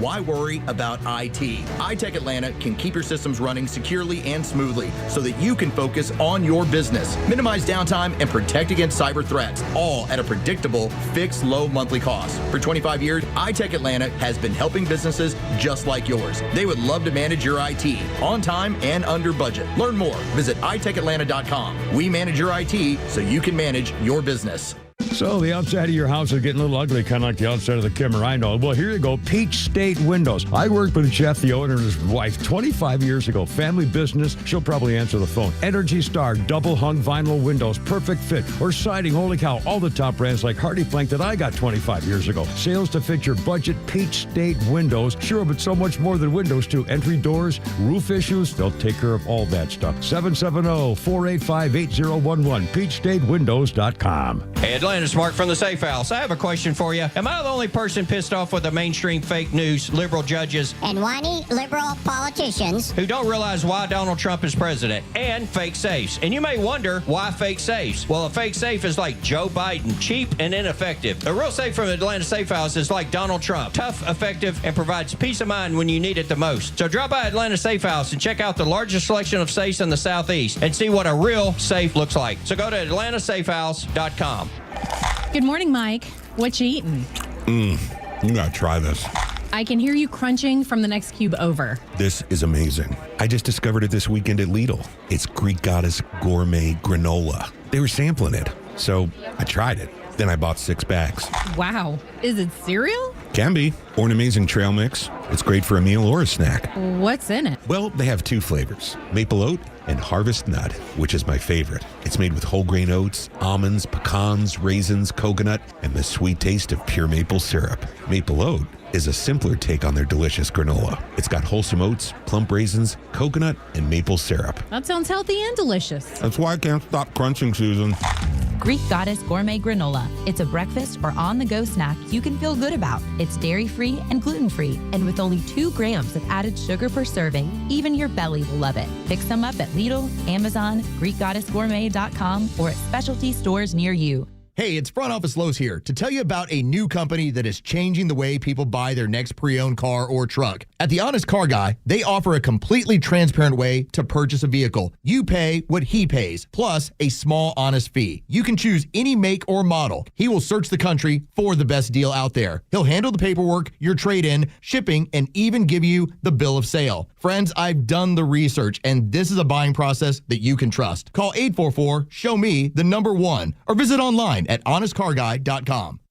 Millions of guys suffer from erectile dysfunction. That's 1 in 3 men. And I can tell you, I'm one of them. If you or someone you know suffers from ED, Peyronie's disease, or PE, here's 38-year emergency room doctor and founder of Total Body Therapy of Georgia, Dr. Eric Deal. Patients who enter my office are often frustrated, hopeless, depressed, and embarrassed. I understand the problem, and I'm going to help you fix it. We provide testosterone replacement therapy, the P-shot, and treatment for ED, PE, and Peyronie's disease. There's not just one therapy that can solve these complex issues. When you visit our clinic, you're going to see me. I'll do a complete history and physical prior to any treatment that we use. Take it from me, Dr. Deal. When it's not hard, it's really hard. Call Dr. Deal for your free one-on-one evaluation and resolve your ED, Peyronie's, or PE issues. 404-777-1911. Total Body Therapy of Georgia. 404-777-1911. Online at tbtofga.com. Extra 106.3 personalities aren't afraid to tell it like it is. Without Donald Trump, nothing that's going on would be happening right now. Donald Trump is changing the world. And you'll never hear us spew that violent rhetoric from the left. So don't be afraid to tell it like it is, because we're happy to have you as part of the Extra community. I particularly like Donald Trump's actions in getting illegal aliens the hell out of this country. Extra 106.3 and the Extra app. In the town where I was born, lived a man who The Beatles. and he told us of a life. Oh, we got a 3-banger here for you on the Beatles stuff here with our Flounders history of the fabulous musical entertainment list. 1967 on this day, the Beatles single All You Need Is Love, A Baby You're a Rich Man, originally called One of the Beautiful People. That song was released in America, became their 14th number 1, All You Need Is Love. That was 1967. Yellow Submarine, on this day in 1968, the animated film Yellow Submarine premiered at London Pavilion. The Beatles made a cameo appearance, but did not supply their own voices for the characters of the film. What's the matter? Are they on cough syrup? Because that did not sound like Ringo syrup. Flounder, I don't know. Was that a thing? Is that like a YouTube that thing? was someone trying to imitate Ringo. I don't know. Maybe it was a cover. I downloaded that one forever ago, so I might just need to. That was 68. I'll have Lord Byron get that one out of there. Well, that was 60. I didn't want to say anything. I didn't know. I mean, I was going to say that's the old Beatles, the Kemmer Beatles. I'm thinking, well, I don't know about that. Maybe German Beatles. Wait. In 67, All You Need Is Love, #1. In 68, the film Yellow Submarine came out. They made a cameo, didn't use a voice. And in 1971, John Lennon and Yoko Ono appeared on the BBC late-night talk show Parkinson, where John chastised the British media in 1971 for calling Yoko ugly and for saying that she broke up the Beatles. Well, didn't she break up the Beatles? Kind of? No, it was going to happen. Sort of? Yeah, whatever. Anyway, that's the other Beatles thing for you. Our birthday list includes Brando Eaton. This is really amazing because I mentioned the other day that the new Dexter series is back on. I think it's on Saturday nights. I've seen the first two, and the third one I think comes on this Saturday night. I'm not as nuts about it as I was, but it's actually an update of the live characters of them as they are today in Dexter. But ironically, today, the birthday list includes a guy named Brando Eaton, who's 39 years old. He was the guy who played Jonah, who is the son of the Trinity Killer. I think it was just yesterday we talked about the Trinity Killer, John Lithgow, who was one of the most horrible characters. And I recall saying it actually made me cringe. I had nightmares. I just felt bad for a long time about when he had that woman up in a tower of a building and said, if you don't jump and kill yourself, I'm going to kill your family. So she jumped. Yeah. And You're not giving away plot points here, are you? Well, that was the old series. It's been over for 10 years. So I mean that's the new one. Oh, no, I haven't talked at all about the new one. And in fact, I'm still... history. Yeah, that was just a history thing with John Lithgow. But again, the kid who played his son, who had the Shelby GT350 car. Don't say what's happening with him. You're giving away the show. I'm giving the birthday of the kid. I didn't know he was in it. You're doing it again. Oh, my God. Here we go. No, it's not. Nobody's in anything. Nobody is... But the new Dexter has none of these characters. John Lithgow is not in the Dexter, okay? I'm telling you, it's not in there. And the kid is not in there. I'm just saying the birthday is Brando Eaton, who used to be in the Dexter show years ago. He's now 39. I'm not giving any... I haven't said a thing about the new Dexter. That is a long stretch for a birthday for someone that... Well, it linked yesterday to John Lithgow. Are you going to tell who the best boy and key grip were to when their birthdays are on that show? Oh, my God. I love it when you tell people I'm doing a lousy job on my... Jesus. Lousy job? You're just doing No, I just being myself. Yeah. Oh, dear God. Here, how about a little break? We got Rick the Painter. Rick the Painter. There we go. Yeah. Now we're finally something we can really enjoy. Hey, Rick, how's it going? Hey, Kimmer. Hey, what's the Mexican's favorite bookstore? A Mexican's favorite bookstore.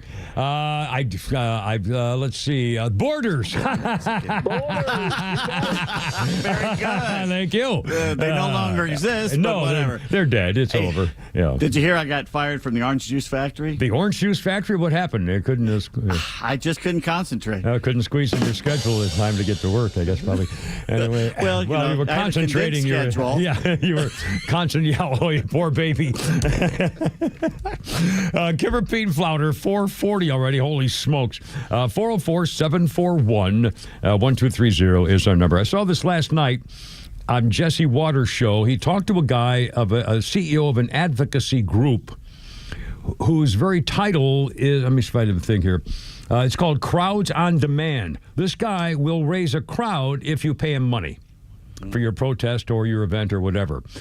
So there was, the CEO guy says that he was offered $20 million to help recruit what's supposed to be today's national rally against Donald Trump, and it's to coincide with the 5th anniversary of the death of former Congressman from Atlanta, John Lewis, who I was going to have him get the soundbite, good trouble, necessary trouble, good trouble, necessary trouble. John Lewis, who was an incredible civil rights leader and a horrible congressman. A vicious, racist, divisive congressman, but a great civil rights leader. Hell, he took a concrete block to the head, caved his head in. That's why cameramen always shot him from one side to give him a little break. You could walk up to him and talked to him. I did it. Yeah, well, absolutely. It was a terrific guy and a leader. And I mean, just, you can't say enough good things about John Lewis. But except when he got to politics, he just tried to, I remember times he said, we're taking food out of grandmother's mouths over and over and over. And just, it wasn't, anyway. So there's a 5th anniversary of coincide. I guess there's a national Trump demonstration. And this guy said he was offered $20 million. And he said the value of the contract would have been worth about $20 million nationwide to organize demonstrations. But he said, I don't think it's effective. And I'm not saying I'm virtuous for rejecting the offer. But he said, I didn't want to take the business because it's going to make us all look bad. And he said, Donald Trump's America is so successful that blue-haired basement dwellers are paid to stage fake protests. I mean, a guy was offered $20 million. And again, the anniversary. Have you seen any protests? I haven't seen anything going in the news about major protests shutting down anything stuff today. It's just the ICE stuff, getting violence, and Antifa doing smaller things. But they're more violent, though, is the problem. Yeah, but in terms of today, supposed to be some national shutdown protest. Really? I haven't seen anything today. Do you know what the head story on New York Post is right now? No, I don't. It's the Coldplay couple. I tell you, there's been number one story. Trending all over social media. What's that now? It's unbelievable. They've named them, the company. They've got a history of them, how he gushed when they hired her. The video's playing on a loop. I mean, these people are so screwed. Again, and I didn't know anything about it. I heard the morning show, and they say, boy, social media's going nuts over Coldplay. And I thought, well, let me check. And then, holy cow. And that's again, what you get for going to a Coldplay concert. Well, but that's what their comment was. He may be more embarrassed being caught at Coldplay than... They have a couple of good songs. They got good songs. They're a huge, great band. But again, she covers her face, and he ducks. He literally disappears behind us. He goes under the desk. Yeah. Under a barrier. Good Lord. With his lover, the human resources director. Months before getting caught gushing about the chief people officer's hiring. Yeah. Well, tech tycoon. How unusual. Finding a lover at work. I'll be damned. You idiot. Boy, is that going to cost him. Holy smokes. Yeah, I've never heard of such a thing. Well, the wife has already removed her last name from her Facebook account. Yeah, it's over. Boy, that's going to be expensive. What do you think that means? That is she married too? They say he is. I think both of them are, I think both of them are married. And she took her last name off. I wonder what. Well, golly. So I guess somebody's going to find that out about the old workmate deal. Well, they can all get together with Gwyneth Paltrow's husband and commiserate over a cold one. I still can't believe she wrote a book describing how the physical attributes of what the special lover was for the things that no other man could do to her that she loved so much, Gwyneth Paltrow, and that the love of her life was Brad Pitt, the emotional love of my life, Brad Pitt. Well, golly. Did you say that Ben was kind of sneaking up from behind or something? Or? Well, it's either that or he, was had an appetite for various things that for lovemaking that others didn't. I don't know. I have no idea. Not judging at all. I don't know whether he had to get go to the pharmacy for various. I have no idea whether this was a I honestly ointment. None of my damn. Well, that's it's a fetish or just a use your alphabet. One-time thing. It's 4:45. Kimmer, Pete, and Flounder at 106.3. His parents gonna sue.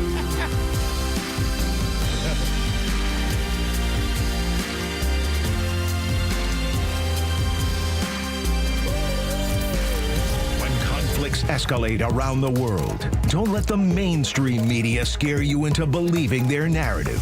Get it right with Atlanta's only conservative voice. And trust the Morning Extra, Glenn Beck, Clay and Buck, The Kimmer Show, and our entire lineup to give it to you straight. Don't buy the fear. Just keep it here. Extra 106.3 FM and the all-new Extra app. Storms, heat, humidity, your home takes a beating down south. Southern Exteriors was built for this. Now they're offering 10% off any job or 12 months, 0% financing. Hey, it's Tug. I know the team at Southern Exteriors personally. They do things the right way. Roofing, siding, windows, gutters, anything to the exterior of your home, they do it all. Call Southern Exteriors today or visit them on the web. It's 8779 Southern and southernexteriors.co. Hey, Georgia neighbors, it's time to expect more from your Medicare Advantage. Discover Sonder Health's custom plans tailored just for Georgians. Saunders offers unique benefits, including special plans for those living with chronic conditions. Some plans even come with grocery or gas benefits to support your overall well-being. Sonder Health makes it easy to get the coverage you need. See for yourself what today's Medicare Advantage can do for you. Visit SonderHealthPlans.com, a healthier state of life. Sonder Health Plans is an HMO and PPO with Medicare contracts. Enrollment in Sonder Health Plans depends on contract renewal. Hey, it's Front Office Los for True Prep. Thinking about buying a firearm for home defense or personal safety, but don't know where to start? Start with True Prep. We're a family-owned store focused on education, safety, and community. Our Firearm Fundamentals for First-Time Buyers Workshop has been so popular, we've added new dates, August 3rd and August 24th, to meet the demand. Learn about the purchasing process, gun safety, selecting the right gun, and more. Visit TruePrep.com. That's TRUPrep.com to sign up today. By texting 26022, you agree to receive recurring automated marketing messages from Tax Lien Code. Message and data rates may apply. Terms apply. Available at TaxLienCode.com. Imagine waking up and not needing to rush. No commute, no emails, no boss. Just coffee, sunlight, and the freedom to choose.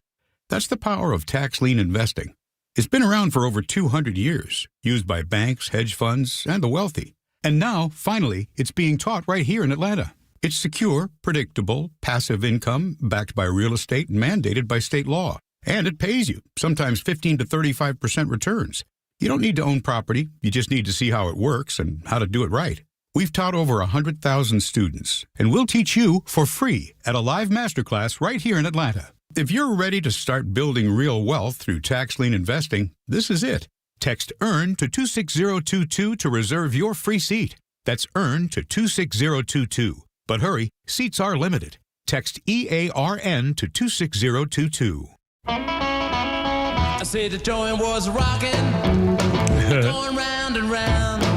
Yeah, reeling and rocking. What a crazy sound. Yes. And they never stopped rocking till the moon went down.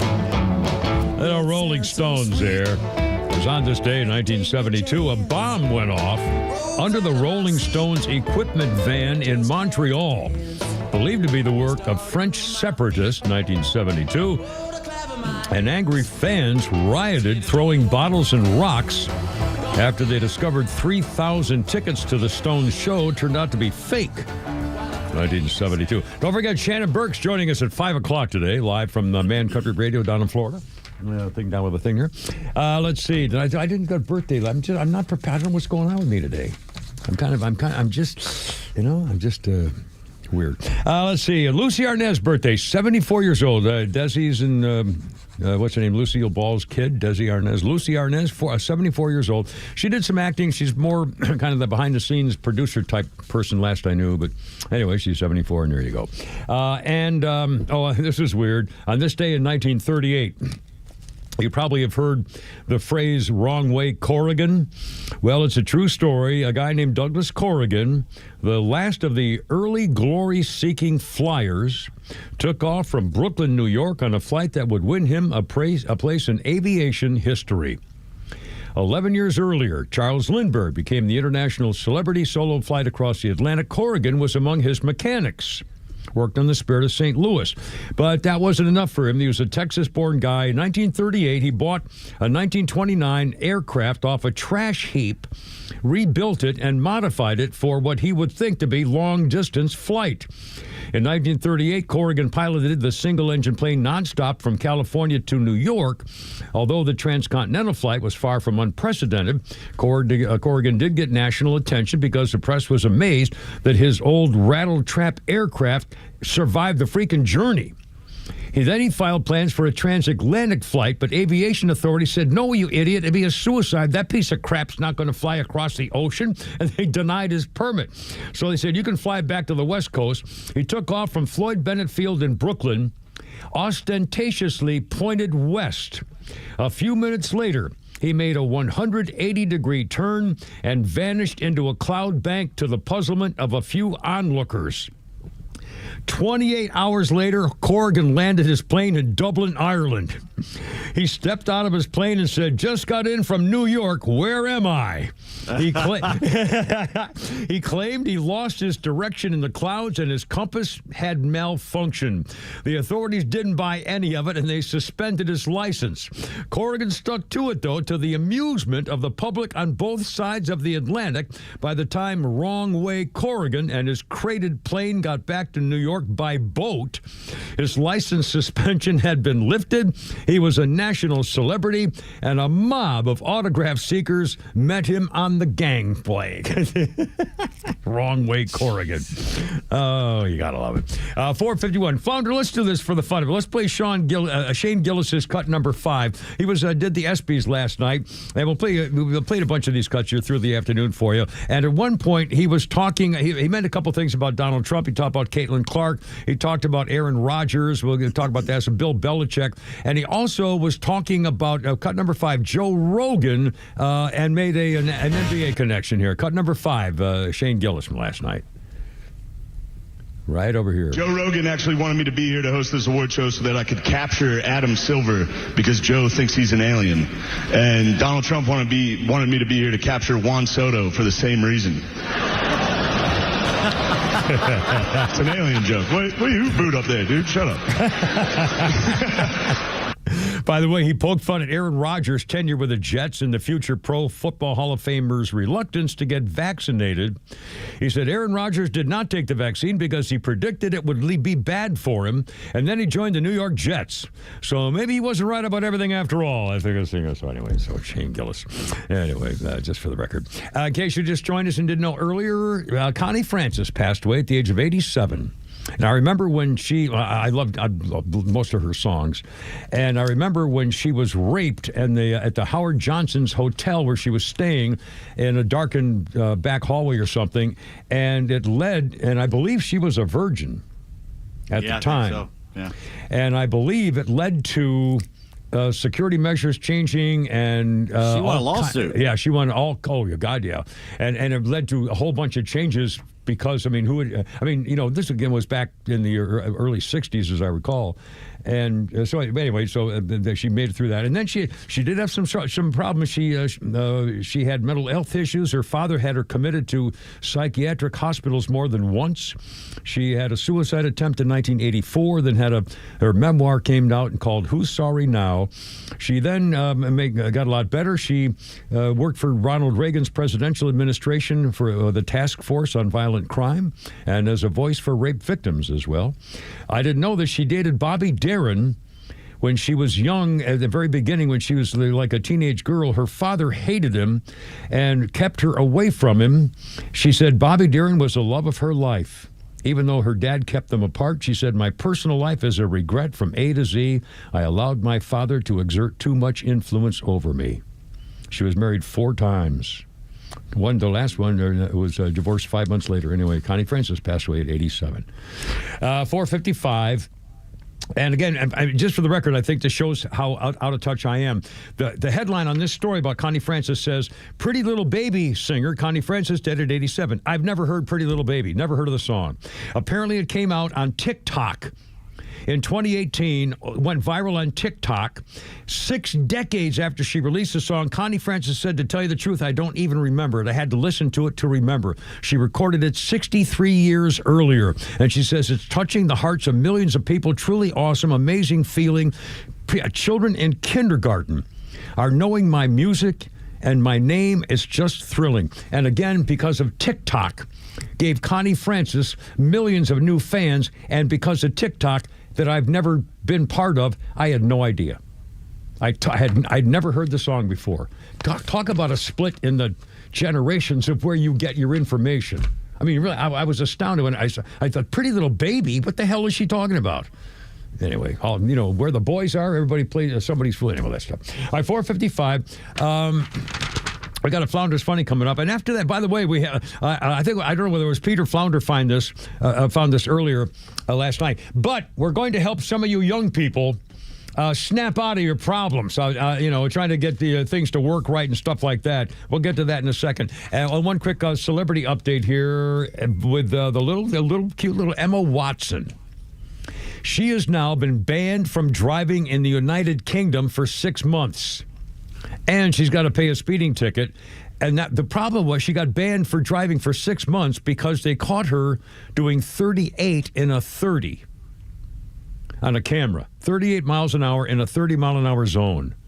She had points on her license already, so they arrested her and charged her $1,400 and said she's 35 years old, Emma Watson from the Little Women actress and also the Harry Potter things, Sorcerer's Stone stuff. She first gained fame in the age of 11 in 2001 as Hermione Granger. Mm-hmm. And starred in that role for 10 years till the 8th and final film. She was 21. She was in The Bling Ring, Perks of Being a Wallflower, Beauty and the Beast, and Little Women. And she got banned from driving for going 8 miles over the speed limit, which seems a little harsh. I mean, jeez.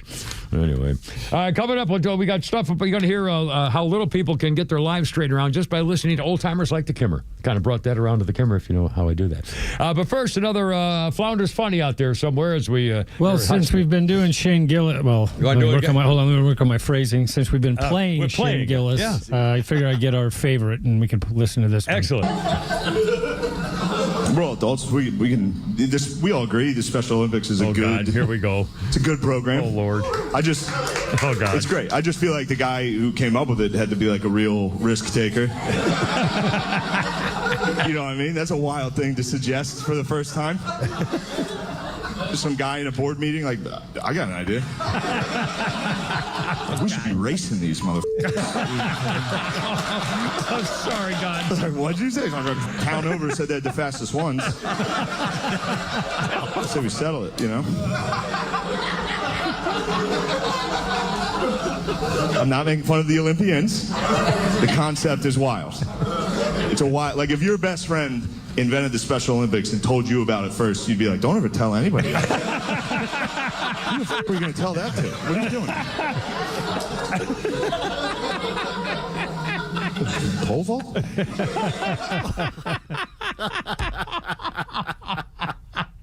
I know that's wrong. I know it's wrong. Oh, good Lord. I mean, just heavens. Anyway, and he was on the ESPYs last night, and I didn't see it, but we'll be playing your song. I throw you one kind of a montage we'll play for you later on today. Holy Crap at Sports is coming up a little bit later on, but first, after the 5 o'clock news update, we will have Shannon Burke joining us from Man Country, Florida. And for the record, in case you haven't heard it, Senate Republicans got through the $9 billion clawback package, as they're calling it, with cuts to the USAID program and National Public Radio and public broadcasting, $1 billion and gone. You're no longer paying for their stuff. And again, they're going to be fine. They can do sponsors. They already have all this kind of stuff. But there's no way that we should be paying money for a biased, anti-American political editorial process under public radio and television. It's Pravda. Yeah, it's Vestia. It's very clear. And they're still denying it. And we've told you about how they don't even think the truth is that important sometimes. All right, it's coming up 5 o'clock. Holy cow. Kimber, Pete, Flounder, Laura Bryant in the back there. 404-741-1230. And Shannon Burke, Man Country, next after the news update on 106.3. How you doing?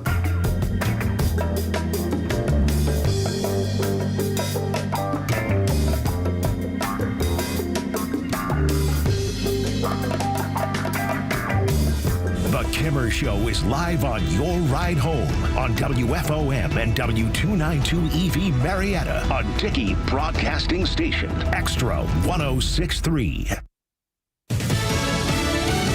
Welcome to The Rock. I'm John Saucier, Fox News. President Trump wants to reopen the prison on Alcatraz Island after its doors closed in 1963. Fox's David Spunt's there at the prison with more on this possible reopening. Attorney General Pam Bondi and Interior Secretary Doug Burgum, who came here, admitted that this is not going to be an easy climb. This building is rotting literally from inside. It's well over 100 years old with quite a history. However, they were sent here on a fact-finding mission from their boss, President Trump. We joined them for this exclusive tour. Check out the feasibility, guys, to see what it would take to turn Alcatraz into a working prison again. The administration is already working on getting estimates on how much it would cost to renovate the prison. President Trump taking a swing at the large number of Republicans who are calling for the full release of case files related to sex offender Jeffrey Epstein, saying whoever's calling for the release has been duped by a hoax being pushed by Democrats. White House Press Secretary Caroline Leavitt calling out Democrats today for their so-called hypocrisy in the matter. The Democrats had control of this building, the White House, for 4 years, and they didn't do a dang thing when it came to transparency in regards to Jeffrey Epstein and his heinous crimes. The FBI and the Justice Department out with a memo earlier this month saying a review of Epstein's case files had been completed and that there was no incriminating client list and his death in prison was indeed a suicide. And police officials arresting Seth Jason, a former government employee, accusing him of making threats against Representative Marjorie Taylor Greene near Capitol Hill. Interim U.S. Attorney for the District of Columbia is Janine Pirro, who shared details on the charges. Jason is charged with threatening to murder Congresswoman Marjorie Taylor Greene, as well as members of her family. The 64-year-old Maryland resident also had several belongings seized, including a flash drive, phones, an iPad, and more. At the close on Wall Street, the Dow was up 230 points. America's listening to Fox News. Let's see, if something costs less, a lot less, but people are actually happier with it, that sounds like something to look into, and that's Metashare. Maybe you've heard joining Metashare can save you or your family up to $500 a month, and that's huge, but it's also true. People are just happier with it. They love being part of something that reflects and promotes their values and what they believe in. Metashare works, too. It's been around for 30 years now, and members have shared more than $7 billion of each other's bills. People love having telehealth and a huge nationwide PPO network. So, yeah, really, you can save a ton and like it better. Imagine being happy with how you're taking care of your health care, whether you're self-employed or part of the gig economy, or you just want a plan that you're happy with. Here you go. You can call right now and get a price within 2 minutes. A very, very smart use of 2 minutes. Here's the number you need. It's 866-89-BIBLE. That's 866-89-BIBLE. 866-89-BIBLE.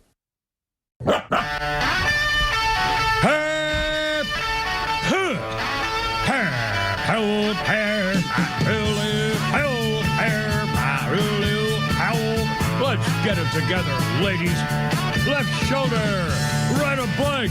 Ready on your dog target.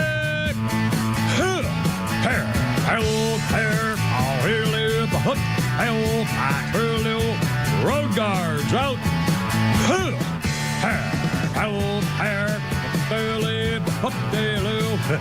Look out. It's only me. It's only the Kimmer with Pete Davis and Flounder and Lord Brian. It's Shannon Burke. It's Shannon Burke and Mad Country Radio. How's it going, man? What's going on? Going on, Grant. I thought I was in an episode of of Go the Pile there for a minute. You know, one of my favorite Kimmer things they put on my little card keeping track of what I talk about myself a lot is the afternoon I spent with Jim Neighbors and Nancy Sinatra and Carol Burnett. And Jim Neighbors is one of the nicest guys. I've spent the afternoon with the three of them. What were you doing this glorious afternoon? Well, actually, I was in the Marines in Camp Pendleton, and for some reason, I was right before, about 6 months before I went to Vietnam, and I was able to be part of like an escort for them. It was the birthday of Camp Pendleton and stuff. And I remember, and Jim Neighbors really was just the nicest guy. Really very, very pleasant. Nancy Sinatra looked like she weighed 60 pounds. It looked like you could put your hands around her waist. I mean, she was teeny, and she was nice, but she was, not. She didn't seem very nice. And Carol Burnett, that's one where she kissed me on the cheek. Why am I talking about me? We have you on the show. We should be talking about me. I'm starting getting worked up about Carol Burnett.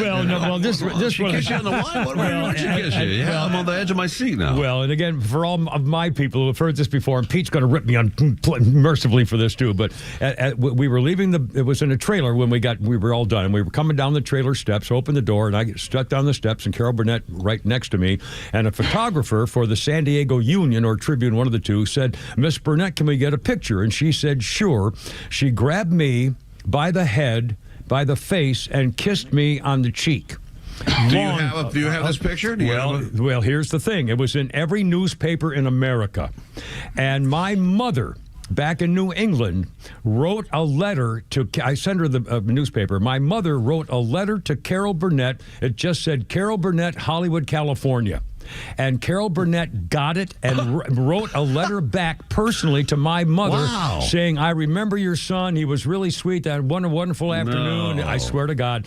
And my mother asked if she had by chance had a picture, and she said she did not. But my mother actually got a handwritten note back from Carol Burnett. That's something. And somebody a few months ago sent me a copy of that picture from a photo crap or something or other many years ago. And it's of me standing there with a big smile on my face and Carol Burnett kissing me on the cheek. Man, what a story. How cool is that? That is fantastic. Anyway. Well, you won't find this compelling content on NPR anytime soon. PBS. How's that for a segue? Well, I'm not sure how exciting that was for anybody else. You know, it's not quite like getting roughed up by Frank Sinatra's bodyguard in Chicago that time, but that's a whole other story. Did you talk to Nancy about it when you saw her? Or was it after the fact? That's right. Hey, so correct me if I'm wrong. The NPR affiliate there in that city does fairly well ratings-wise, does it not? Oh yeah, I mean they all have audiences. I mean, so what do they need? What do they fed money for? Don't. Taxpayer money? Well, they don't. In fact, they can. You know, they do sell products. They can sell. You know, they make millions. Don't they make millions off their Fuzzy Bear things and Yellow Bird or whatever the hell? I don't know what that crap is, but I mean, geez, Grover one Torito, two Toritos. I don't, whatever. And again, the big Pete and I were talking about this at length about this. The fact of the matter is, we all love some of the programs on public television and stuff like that. And one of their game, they have a game called Don't Tell Me, Wait a Minute or something like that. Wait, don't tell me. Yeah, and I've heard that, and that's pretty. I mean, it's pretty fun. I've heard that. My daughters love that show. When I was out visiting them, they played, and it's kind of cool. I mean, that's fine. Doing quiz shows or doing history things, or like Pete was mentioning, some of the great shows that he got involved with were exposing Monty Python, yes, stuff like that. Oh yes, one of my favorites of all time. Yeah. So I mean, I think we all agree that's fine. That's no big deal. However, when they're using government taxpayer money to have a political bent and then keep denying it, we don't have a government news information source. We don't want the government telling us what we should be believing for our culture and our news and what's coming out of Washington. So, I mean, that's what led to it. And they don't need our money. They have no business getting political with our money. And by the way, why should we be paying for it? Right. The amount that taxpayers pay is not, it's minuscule. They say, well, it's going to really affect the rural areas. No, it's they said, we found one place it might affect in McGrath, Alaska, KSKO, the population 279.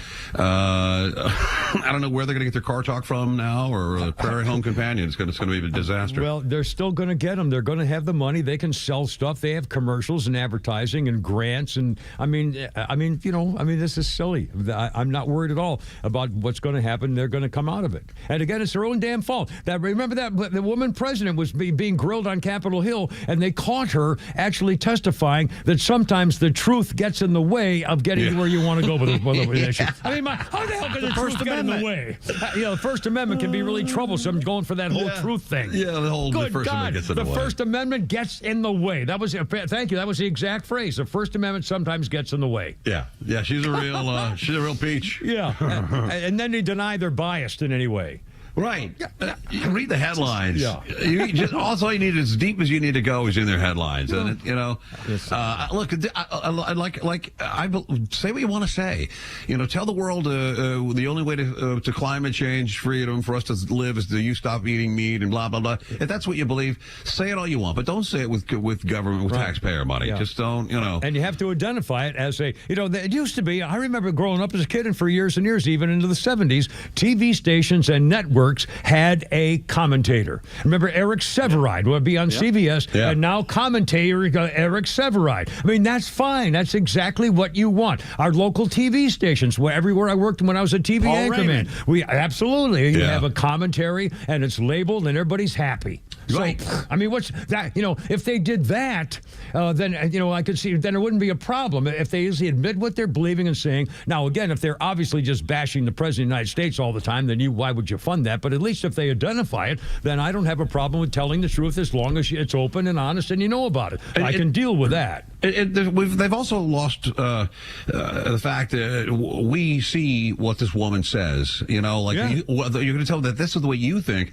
but no, we're not biased at NPR. Well, yeah, I'm a hardcore leftist who's 100% woke, but not at work. I leave that stuff at home. One of her tweets here, lots of jokes about leaving the United States, and I get it. But as someone with cis white mobility privilege, I'm thinking I'm staying and I'm investing in ridding ourselves of the specter of tyranny. I didn't even, honestly, I had never heard the word cisgender, I don't think, in my life until about, a year ago, maybe, or a couple of years. I mean, honestly, and now people are using it in a sentence all the time, being not cisgender. People. What the hell is, I don't even know what that means. It's offensive is what it is. Oh my God, man. Cisgender. Here's another one of her tweets. White silence is complicity. I don't know what that means either. We aren't admitting we're racist. Is that what that means? And I'm white, so my hair doesn't automatically carry with it the freight of my race, worth, and everyone else's encoded assumptions and biases. I don't know what that means either.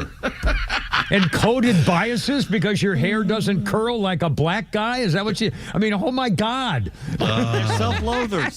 They hate she's a self-loathing woman. I mean, she's very beautiful, though. I'm sure you agree. Oh, man. But that only carries her so far. Look, you can't even get, like, Sesame Street. If you want to watch a new episode of Sesame Street, you have to have Netflix or HBO Max or something. I mean, there you are. I mean, it's available. Everything's available. Everything's available on your phone. There's no family that should complain about not having their kid watch whatever they want on Sesame Street as a babysitter that should be doing your job for you or whatever. Right. Well, gentlemen, we got breaking news here. Breaking. What do you got? Need to comment on. Yes, sir. Coldplay has just issued a statement. Oh, no. Starting with our next show, we're introducing camera-free audience sections for people and their side pieces. Man, that video, when I plays it, I got the New York Post on my face-slapping hand video. What do you call this stupid thing? iPad. And I've got a New York Post, and over and over and over is a video of them getting caught on the camera. And both married. How unusual finding your wife's having an affair with somebody at work and vice versa. And I'd love to hear a follow-up story of it, there will be follow-up stories. I guarantee. The New York Post is on this every minute since this morning. It's like you never expect a kiss cam at a concert, Well, that's basically what it is. Poor guy. Slime bag. Screw the both of them. They both deserve it. You're so happy with your lover, you slimy little tramp. Sorry. I might have been. I'm sorry. That touched a nerve. Well, no, you send her off to work, you get her own office, and all of a sudden you feel, and no, that would be just the wrong thing. She worked for the guy for 20 years? I mean, I don't know. She's the head of human resources. They should know better. Where are you guys coming down on the status of the list? Are your feelings hurt? Does it change the way you think about the entire story from the beginning? You think it was exaggerated to us to be politicized by one party? What's your feeling? Pete, you go first. Let me hear it, Pete. I think we can wait till after the midterms to get into this. It's not the most important thing. It's not on my top 25, the midterms and getting the country on the right track. And then we have 2 years afterwards. We can dig into Epstein all we want because we want the pedophiles caught. But I think they've either destroyed the evidence or there's so many involved that we'll never get to the total end of it until we're really old and a book will come out. Yeah. Well, all right. I believe that there was evidence that has been destroyed. That I would like to know if somebody could actually admit, yes, we know that there were other things taken out of there. I don't know what they are, and I don't know where they went, and we don't know who's got them. But they'll never say that because then they would have to prove that somebody did know.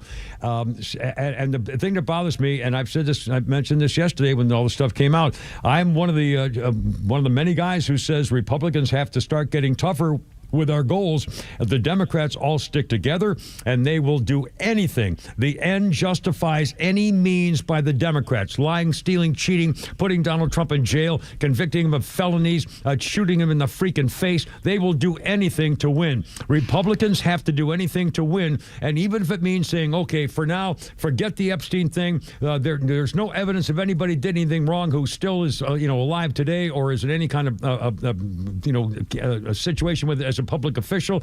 And even Dershowitz today, again, and after his Wall Street Journal commentary, said there's nobody, there are people were mentioned by the girls who were raped, so they have names, but they don't have any evidence other than the girls' testimony. There's no video, apparently, which I don't believe that he says of the wrongdoing. So it's hard to, I mean, what are you going to do with that? So I say, suck it up. If, maybe Trump, if we just stop doing this, we can't divide the party over this. We can't make the elections of the off-year election coming up ruin the party because of this stuff going on. I don't know how to fix it. I don't know how to stop it. It was wielded as a very powerful campaigning tool. Yeah, and they oversold it. They oversold it. Everybody got pumped up on it.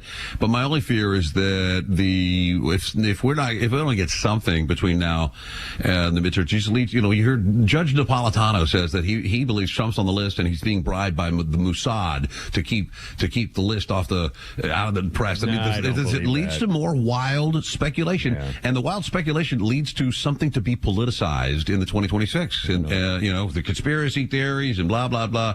I would love to put it to bed, but I think to put it to bed, it needs to be addressed. Well, the problem is Pam Bondi made a mistake, and so did Donald Trump, and so did Kash Patel. When Kash said, "I've seen every word of every secret document in American vaults, everything, period, and we're going to release it all." Well, that was way overblown. They can't possibly have done that. If they had said originally, we've looked and we don't have any video evidence of anybody doing anything. There is testimony by the girls who were the victims, but we don't have any eyewitness testimony or video or tapes and so forth. So we'll take this as far as we can, but that's all we have. If they had just said that from the beginning, instead, when she said there were truckloads of evidence waiting on my desk. Well, where's that? Well, let's see it.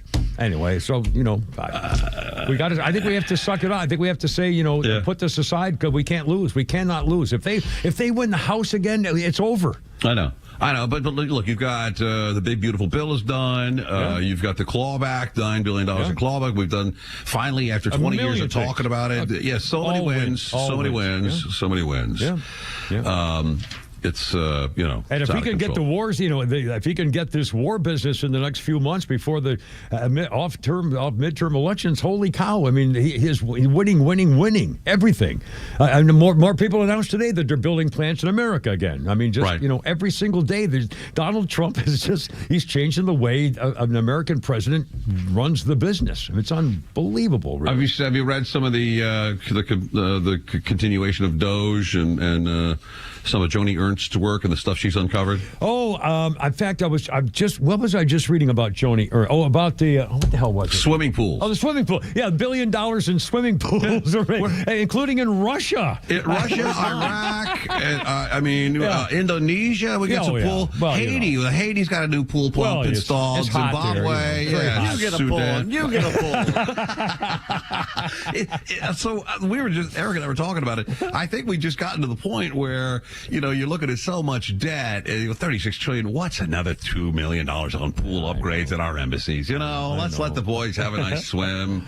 After a tough day of, and actually, I don't really have a serious problem with them trying to make sure if you work for an embassy overseas that you ought to be able to take a swim in the pool. I don't have a serious thing about it, but still, it's just another thing. It's just here we go. And you think if someone called up the ambassador to Iraq, calls it, Mr. President, we're desperately in need of a new fountain here. The fountains, we need new pumps. It's all. Do you think, okay, I'll studio Rich, how much you need? A couple of million. He said, tough it out for a little bit for no pump. Okay, we're $36 trillion in debt. This is ridiculous. I mean, it's really amazing. The whole, the mass of the government, and I don't think we'll ever really know. In fact, Marco Rubio the other day was saying he couldn't believe that it took them months to try to find out how many people work for the State Department.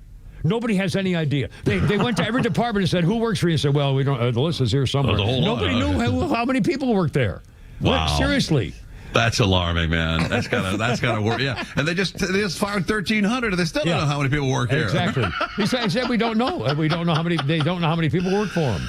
Oh, it's a mess. It's a mess. Look, I think Mondani wins New York, and then we sail to the midterms. So they put a socialist in a major city like that, and I think it has a very powerful effect on the midterms. Yep. You know? I mean, I love to see what's happening to the Democrats. Everybody's saying the same thing. Where are the leaders? Where are the people condemning? He's a freaking communist. He's not just a leftist. He's a communist. In fact, they just came out with some more stuff from his past where he doesn't believe in owning private property. Oh, jeez. Really? He says everybody should have a house, even if that means taking houses that are there now and giving them to other people. Everybody deserves to have a house, so we have to determine who gets to live place. I mean, it's outrageous.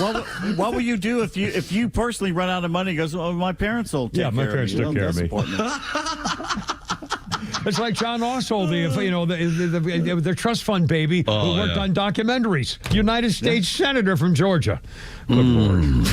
Boys, it's always good to talk to you. Shannon Burke, you're the man. Thank you, guys. You got any openings down there? No, but just I don't know. Mr. Dickey doesn't. Here. I What don't are you talking about? No, me too. But Mr. Dickey doesn't look at me anymore going out the door, so I'm a little nervous. Anyway, Shannon Burke, thank you, my friend. All right, boys. Talk to you soon. We'll talk to you another time. 521. Kimber P. Flounder, Shannon Burke, and Lord Bryant's back there. And now, oh my, I don't have my little thing here. Memorized. Yes, I do. Hold on a minute. I got one right here.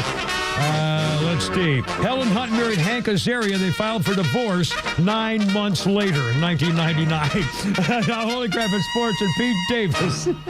Braves off till tomorrow when the Yankees come to town, and they did make a trade today, sending righty reliever Michael Peterson to the Marlins for American dollars.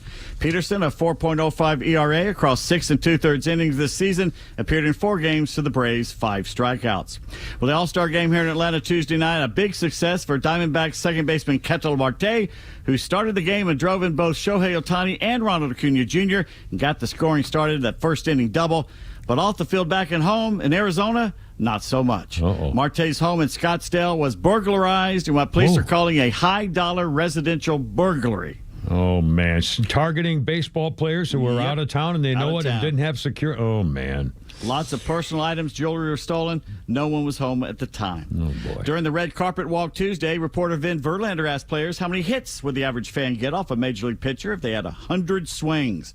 Most players, including NL starter Paul Skeens, said 0. Most the average of the players fan said 0.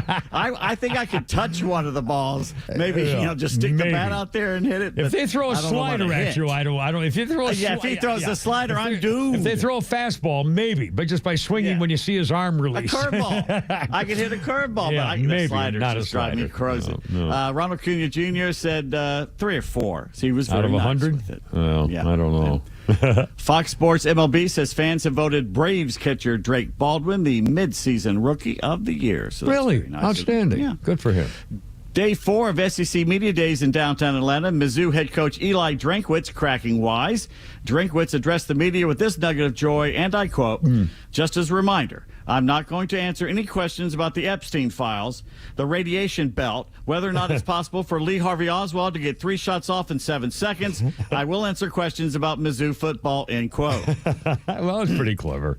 So Kentucky head coach Mark Stoops got to the dais and had fun saying, quote, first of all, I know why Coach Drink has a reason to not talk about certain things, so I'll keep that between myself and him and a few colleagues, end quote. Very funny. Urban Meyer says Nick Saban will take calls from NFL teams. Oh, no. That's one less thing he did not succeed in was down at the Dolphins. Yeah. Well, his wife must want him out of the house real bad or something. Big time, Miss Terry. Wow. We've been playing a lot of the Shane Gillis monologue during the show today, the ESPYs last night, especially his Bill Belichick jokes. But did you know, when he got to the part of the joke where he made fun of players' fat, ugly dog wives, the Spanish interpreter refused to translate that. Whoa. It went silent. So, being a full-service sportsman, let me do that for you. All right, sure. What he did say was, esposa gorda y fea con perro. Ah, sí, señor. Roll the R's there with the dog. Tres and margaritas. Shane Gillis, otra cerveza, por favor. Ándale, arriba. And then you call him another name, which they don't like. And Shane Gillis, not the only one taking air and taking shots at Belichick last night. Snoop Dogg got up on stage. Oh, I didn't know that. And said, I've been a football fan for a long, long time. I remember back when the Cowboys were good. I remember back when the Chiefs were bad. And I remember when Bill Belichick's girlfriend wasn't even born yet. It's not her fault she's young. No, God bless him, I mean, make fun all you want. He's the one sleeping with her. Consenting adults. Yes. The Steelers signed pass rusher T.J. Watt to an extension, 3 years, $123 million. So that's very good for them. Of course, he could have been a Falcon. He could have been a Falcon. But we decided to go with a thug from UCLA because that was a good one. Golf major update. 55-year-old Phil Mickelson turned back the clock at Royal Portrush, Northern Ireland this morning. He made his way through 18 holes before the weather got bad. He carded a 1 under 70, his best opening round at the Open since 2016. Wow. He's 55 or something like that now? 55, yeah. Wow. 5 guys at -4 right now. Scotty Scheffler, 3 under. And the most memorable shot of the day was from Scheffler as he sent a picture-perfect approach shot sailing toward the hole in the 17th during the first round. One attendee at Royal Portrush Golf Club did this. Scheffler.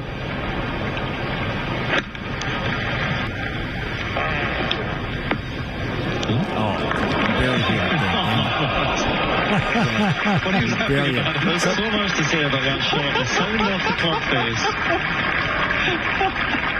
The guy farted, basically. Is that what that was? I thought maybe you barely hear it back there. You can hear it on your phone. Right here. Oh my God. Ooh, big doggies. Yeah. Whoa. And watch out for the mercurial Wyndham Clark. Yeah. Well. He's 5 over. He's the firecracker volcano man who tore apart Could the be lockers. irons in the air any moment, thrown in the lock or whatever it's they have. called the old there. helicopter. Always throw it in front of you, by the way. Don't make it go backward to go get it. Throw it where you're going to, in the forward. like Judge Smells did. The old that helicopter. Poor woman at the That's table. right. Yeah. Spalding. Texas Christian University has a new football practice facility. How much do you think it cost? Not the stadium, just the practice facility. The practice facility? God, $800,000. Higher. $1.7 million. Higher. $16 million. Higher. $2 billion. $50 million. Holy cow.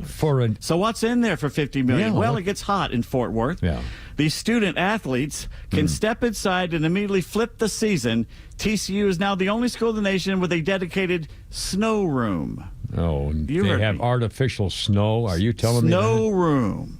It can hold 8 athletes, stays at sub-freezing temps at all hours of the day, assists in the post-practice and workout recovery process. Yeah. It features literally snow flurries, and the flurries are purple to match the school colors. Oh, my Lord. Well, while you're at it. Yeah. People starving somewhere, I think. Just Wow. a few miles. Anyway. Yeah. Today in sports history, July 17th, 1924, the Cardinals held a very special day at Sportsman's Park in St. Louis. Oh.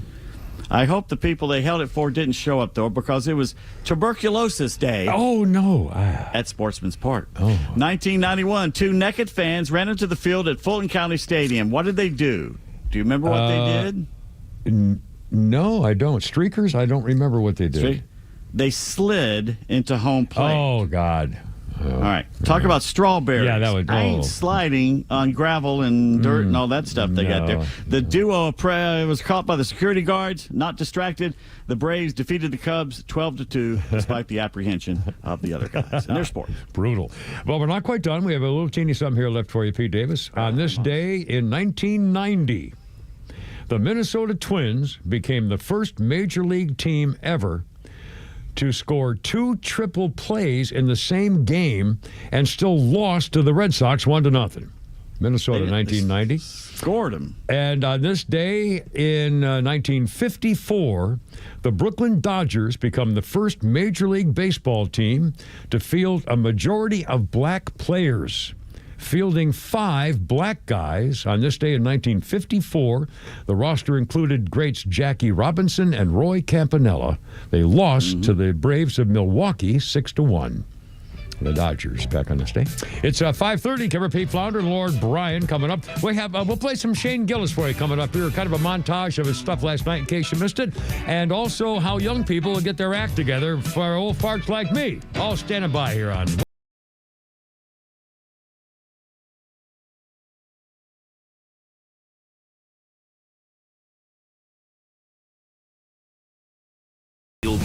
is only live on XTRA 106.3, bringing you daily commentary on the biggest topics of the day. Catch him throughout the day or hear his latest on the XTRA 106.3 app. Well, I don't know about you, but those occasional sprinklers and all this heat, and man, if you're putting in a backyard or a lawn or a patio type stuff, get to Stovall and Company, your third generation, 75 years in the business, family operated wholesale landscape supply company. 11 locations, new and up there in Canton. And I'm telling you, they have the flowers and the trees and the bushes and the shrubs and the seed and the sprinkler systems and the irrigation systems. And I mean, they can do it all for you. And again, if you have something you need and they don't have it, they can tell you where you can get it, even though they missed the sale. There's a great bunch of people. StovallInc.com. Santa's traded in his sleigh for a surfboard. This is Jaron Solomon, and it's Christmas in July at Solomon Brothers Jewelers. We're turning up the holiday cheer with 31% off every single item in our specially marked trays. That's right, rings, necklaces, earrings, every type of jewelry we carry is included. It's not just holiday hype, it's the real deal. Inspired by 31 days of July and packed with serious sparkle.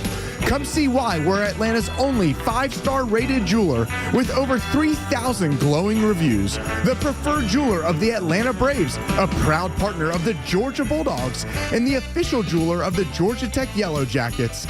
For 31% off during Christmas in July. So come see us on the 17th floor of Tower Place in Buckhead, on Old Milton Parkway in Alpharetta, and off Fisher Crossing Drive in Sharpsburg, right across from the Costco. Online at SolomonBrothers.com. If you've traveled lately, you may have dealt with those annoying airline fees. But those can be minor compared to the fees you're paying in your portfolio.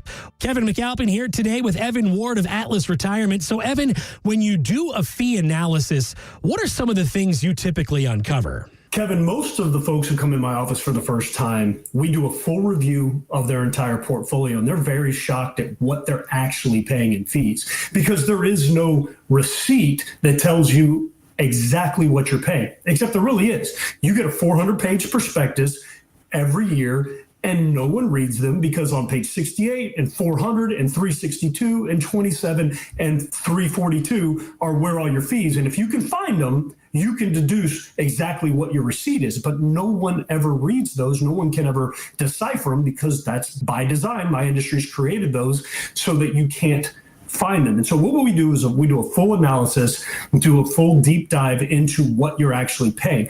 I don't mind you paying fees if you're getting the reward. Are you paying fees and doing better than the market for the same amount of risk? Or vice versa, are you getting the same returns but with way less risk? Well, then maybe you're getting what you paid for.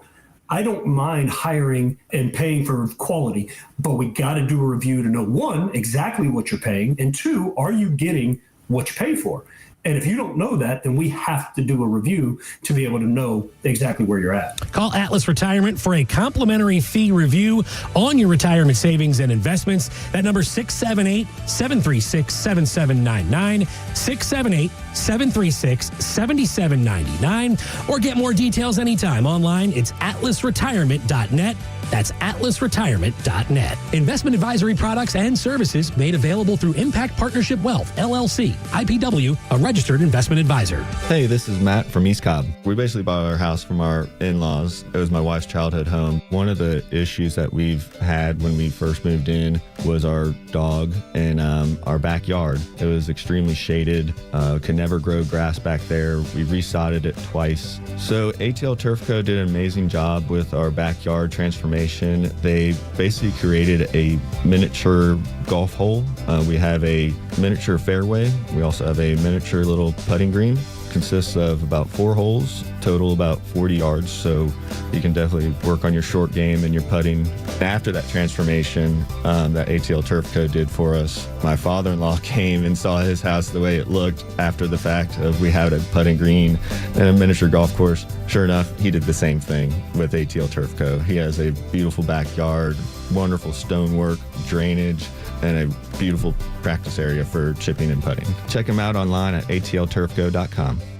Hi, I'm Chris Lalamia, owner of the Trusted Toolbox. Got a to-do list a mile long? No problem. We've got the ultimate solution. Skilled handyman dedicated to knocking out your honey-do list. Paint touch-ups, drywall repairs, door adjustments, and much more, all done in one day. Call us now before the rush for your handyman for a day, and call us at 770-623-3097 or visit us at thetrustedtoolbox.com. One call, one handyman, one day, the Trusted Toolbox. Gentlemen, listen up. When it's not hard, it's really hard. Did you know that 50% of men over 50 have some form of ED? It's true, and I'm one of them. ED followed me everywhere. Heck, even my initials are ED. I'm Dr. Eric Deal from Total Body Therapy of Georgia, and I know ED. It can lead to feelings of embarrassment, stress, and sadness.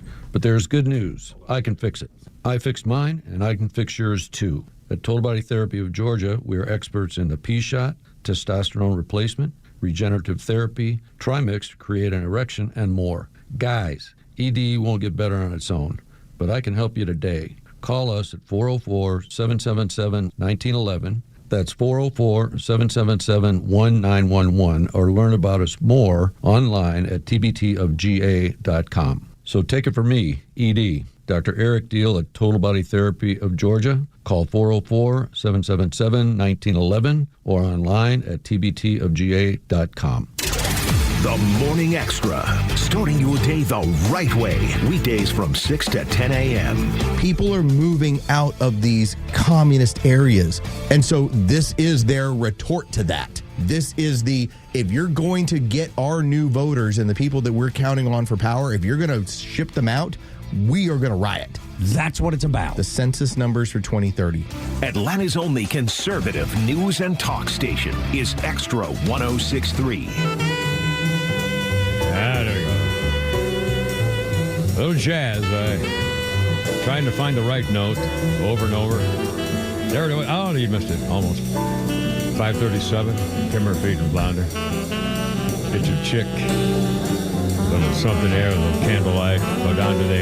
Go down to what was the name of that den that had the alligators? What the hell was that den? The Diamond Den. The underground place where they had the jazz club. Somebody's den had the alligators in there, or. What the hell? Dante's down the hatch. Dante's down the hatch. The albino. Yeah. Albino alligators. Yeah, there you go. And you came out smelling like fondue for 3 days. Remember fondue parties? Oh my God! Hey, hell yeah! My parents loved them. Hey, Lord Brian, have you ever heard of you know what fondue is? Lord Brian's our intern. Do you know what fondue? Have you ever heard of fondue? Sound familiar. It sounds familiar. I love fondue. Okay. Flounder, have you ever done a fondue party? You know what that is? No, I know what fondue is, but I've never been to a fondue party. A fondue party was, well, first let me do this, because Flounder's our musical director, and I don't want to spoil what his effort is here today. I've been waiting all day for you to... Got to get to John Coltrane here. 1967, John Coltrane, American jazz saxophonist and composer, died from liver cancer in New York at the age of only 40. John Coltrane worked with Miles Davis, Dizzy Gillespie, considered the most influential and acclaimed figure in the history of jazz and 20th century music. John Coltrane dead at 40 in 1967. Wow. Our birthday list, Pete Davis, includes Vern Lundquist, the sports announcer, commentator, 85 years old today. Good for you, man. Yep. And a couple of quick things. Oh, Flounder, is this a message I need to do right now? Flounder, you want to read that? You found it. Oh, yeah. One of y'all, do you mind? This is going to sound old. I don't have my glasses. Oh, okay. I'll do it. Flounder just sent it.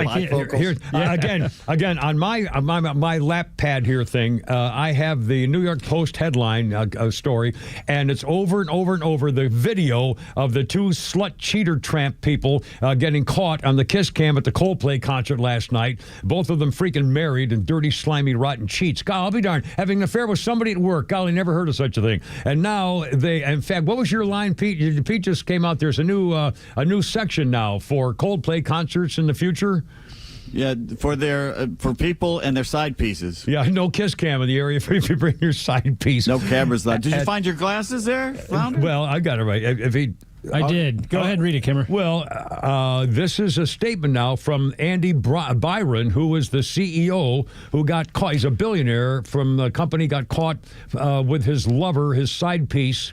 And he said, this just came out, quote, "I want to acknowledge the moment that's been circulating online and the disappointment it caused. What was supposed to be a night of music and joy turned into a deeply personal mistake. Playing out on a very public stage. I want to sincerely apologize to my wife, my family, and the team at Astronomer, is his company. You deserve better from me as a partner, as a father, and as a leader. This is not who I want to be or how I want to represent the company I helped build. I'm taking time to reflect, to take accountability, and to figure out the next steps. Personally and professionally, I ask for privacy as I navigate that process. I also want to express how troubling it is that what should have been a private moment became a public moment without my consent." Oh, you dirty, rotten son! He's blaming Coldplay for outing him in public. Oh, God. Sorry, I interrupted. How troubling it is that should have been a private moment became public without my consent. I respect artists and entertainers, but I hope we can think more deeply about the impact of turning someone else's life into a spectacle. As a friend once sang, "Lights will guide you home and ignite your bone." What the hell is this? Lights will guide you home and ignite your bones, and I will try to fix you. That's a Coldplay song. Coldplay song, yeah. Not the lyric I would have chosen. Yeah, my God.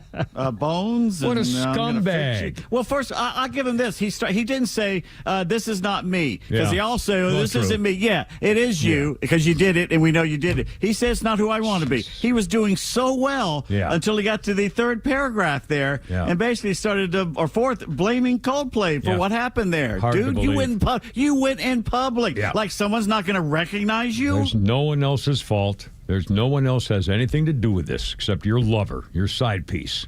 And there's a picture now in the New York Post of both of them with their husbands and wives kind of deal here, apparently. And again, I can't stop watching the video of when they get caught, and all of a sudden she bolts with her, hides her face, and he ducks down. So literally ducks down behind some kind of a thing. I can't see what it is, and disappears from sight. Instead of, at least he should have had the freaking decency to take her and block her. He should have come around in front of her like this and gone like this and then taken her off to the side. But instead he freaking ducks like a freaking coward. Yep. Jeez, I mean, what? If he wouldn't have done anything, probably nothing would have happened.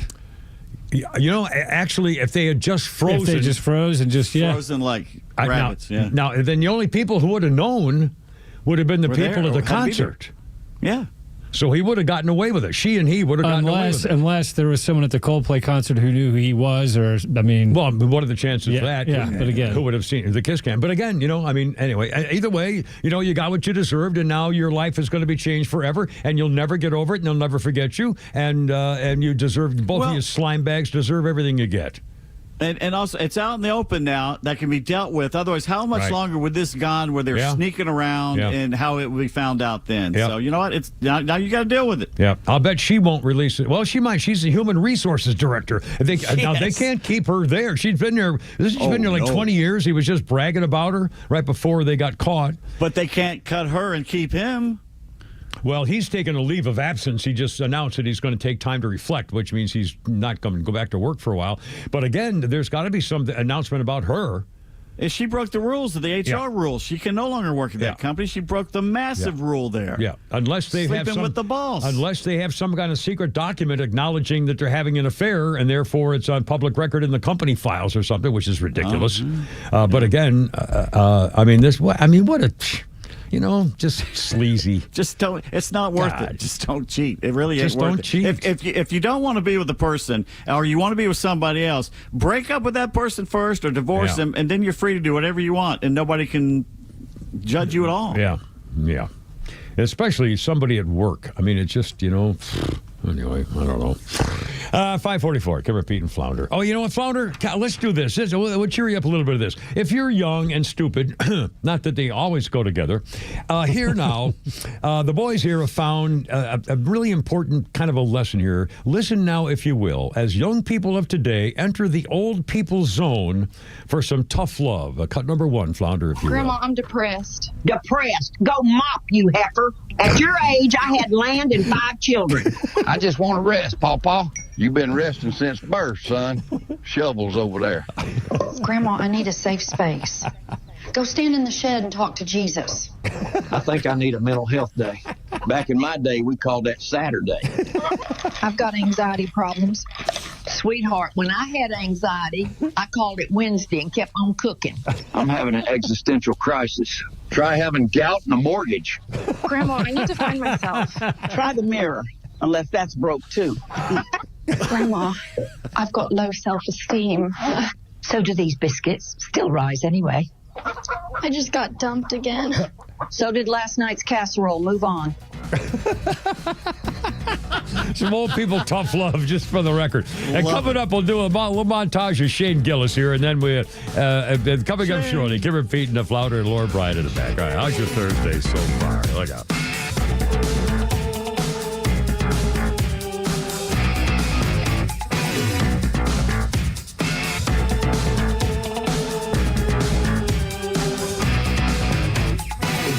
The Morning Extra, Neil Bortz, and The Kimmer Show are all online for you anytime at thepodcastpark.com. Plus all of Extra's exclusive podcasts like Ben Burnett, Janelle King, and so much more. All at thepodcastpark.com. Presented by Associated Credit Union. You know, I get the biggest kick. Every day coming into work and going home, there are several yield, have to merge left kind of things.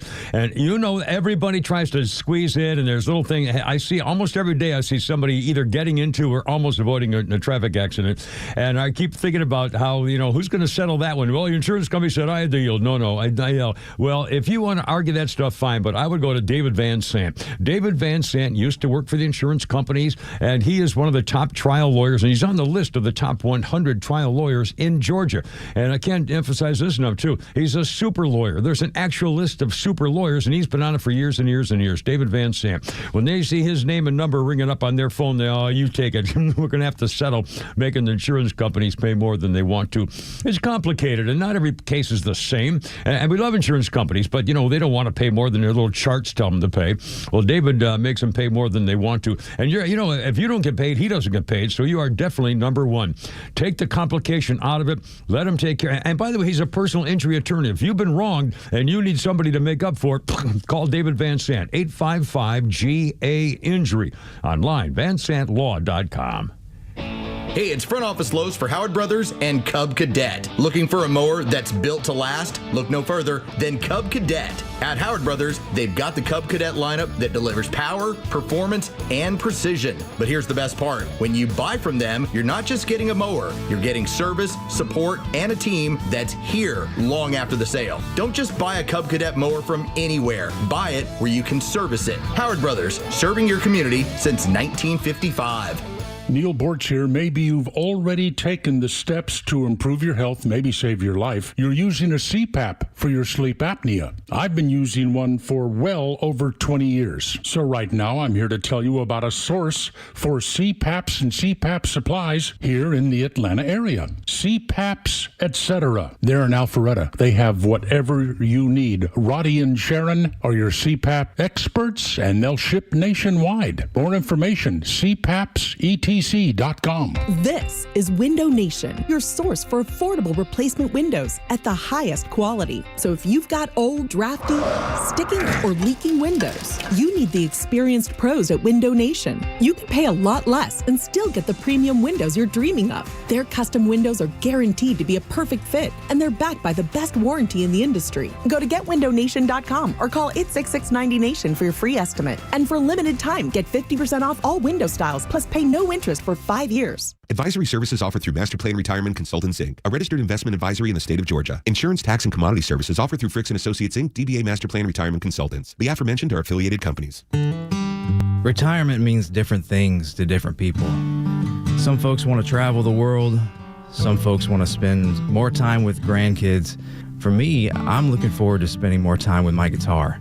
Whether extravagant and robust or simple and cozy, every retirement needs a plan. You wouldn't take a trip without directions.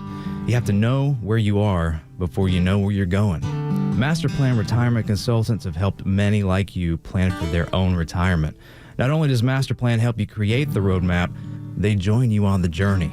So whether you want to travel the world, become a pickleball champ, or just looking for a good porch, a sturdy rocking chair, and an acoustic guitar, remember to plan well because the destination is worth it.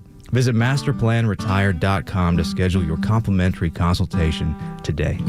Do you wake up every morning wondering how pain is going to affect your day? Well, Michael from Connecticut used to, but not anymore. Let me tell you his Relief Factor story.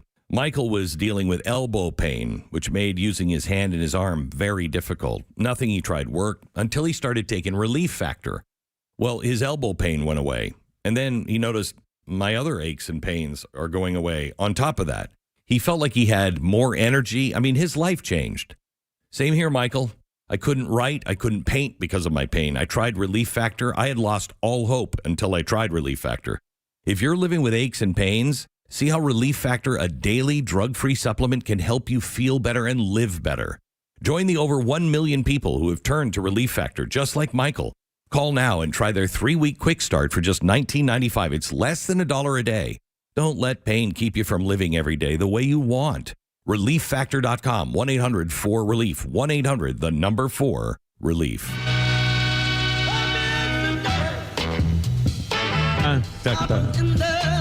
Hello, James Brown for you here. Kind of hip, a little bit hip, not too. 1965, this new song. Bum, bum, bum, bum.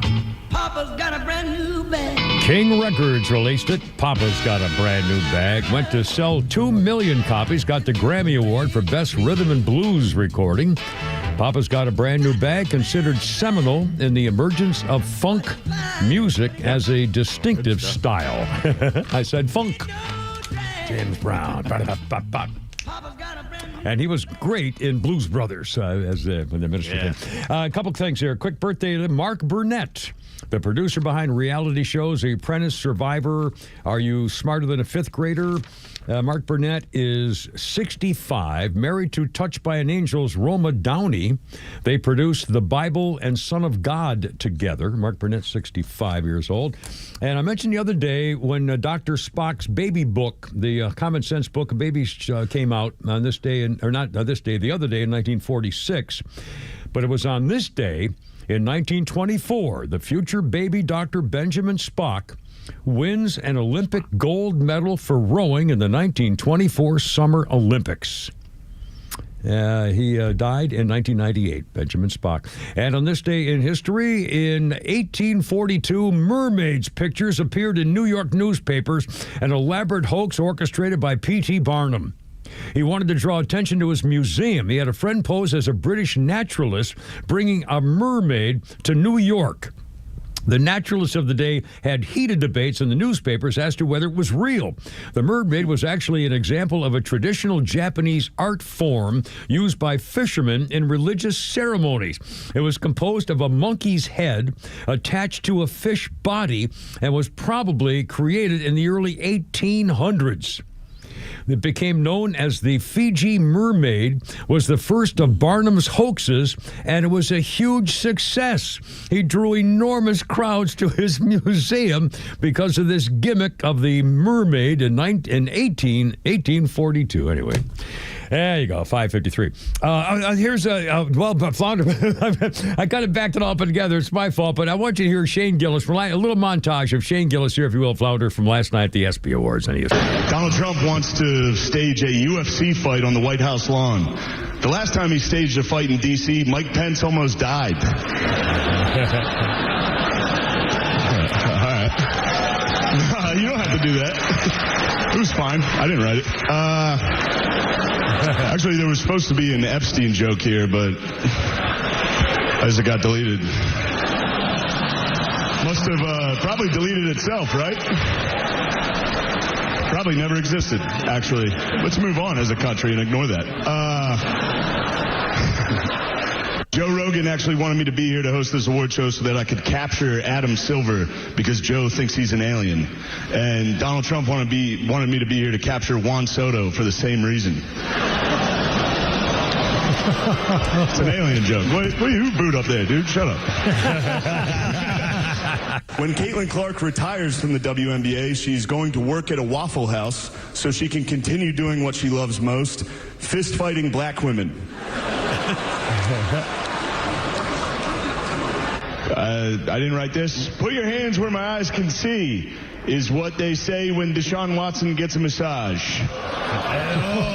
I disagree as well. I swear to God, I didn't want to tell it. 4-time WNBA All-Star Brittany Hicks is here. Give it up for Brittany, everybody. I'm joking around. That's my friend's wife. I knew none of you knew WNBA players. That's crazy. You clap for that. There are no after parties. After parties have been ruined. You guys picked out on the after parties, and now we're not allowed to have them anymore. Shane Gillis. Very clever guy. A very, very clever guy. And was on last night on the ESPYs. And again, if you just joined us, I can't stop watching that video of the CEO, the billionaire CEO of the Astronomer is the name of his company. And the woman they were both married. They're having an affair. They got caught on the kiss cam at the Coldplay concert last night. And it turns out this Andy Byron is the CEO.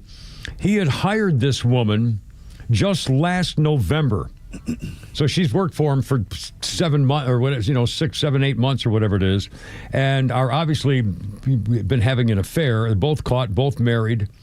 And then his statement again just a minute ago where he said it's embarrassing, he's got to do better, he turned joy into a wholly personal mistake, was awful, public stage, I apologize to my wife, Amy, And then he said, let's see, I want to express how troubling it is that what should have been a private moment became public without my consent.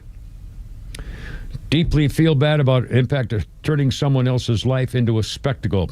You scumbag. I mean, just, you had it. Apologize. Getting caught. It's just disgraceful. I mean, seriously. The hell kind of, and again, he should have covered her up. He should have done the right thing and been a freaking man and just, been the man about it. God, I hate people. I just hate people who just are stupid and bad. Boy, that was clever. Anyway, and I know. And Gwyneth Paltrow writes a freaking book where she's married, and she writes a book that says the love of her life. Well, the love of her life was really Brad Pitt. We had sort of that major chemistry, the love of your life kind, a real serious love guy. And then she says about Ben Affleck, well, he was technically excellent in the sack. She was the love of his bedroom skills because he was so good having sex with her. And she said, he did something that the other guys really couldn't do, that he did so much better. And I thought, oh, golly, that's so nice, Gwyneth. I wonder how your husband felt when he read the freaking book. Like God, I can't believe it. I mean, she's married. The love of her life and the best sex she's ever had are two different guys. I mean, your life isn't over yet. How do you know he's the love of your life? Jeez. Could be 2 or 3 more at this point. You're a young woman. I know. Anyway, Flounder, one more. I swear I know her. One more Flounder's funny. So every movie's just remade is more progressive. I just think it'd be funny if, the right started remaking. If they just start, conservatives, there's a new Scooby-Doo coming out. And it'd be funny if, the right remade it. It's just like Scooby and the gang going around ripping the wigs off of transgender people. It's like, that's not a woman. Some guy would have got away with it. We solved the case of the Starbucks ghoul.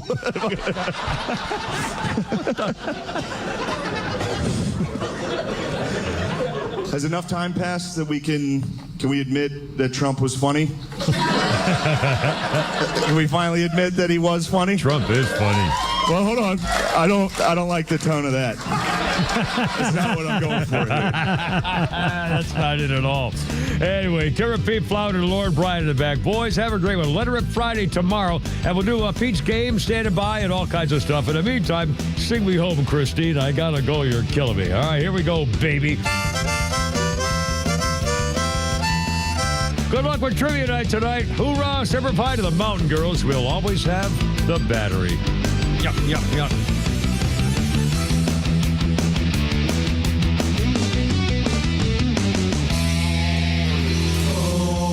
The Morning Extra. Glenn Beck, Clay and Buck, and The Kimmer Show on WFOM and W292 EV Marietta, a Dickey Broadcasting Station. Extra 106.3.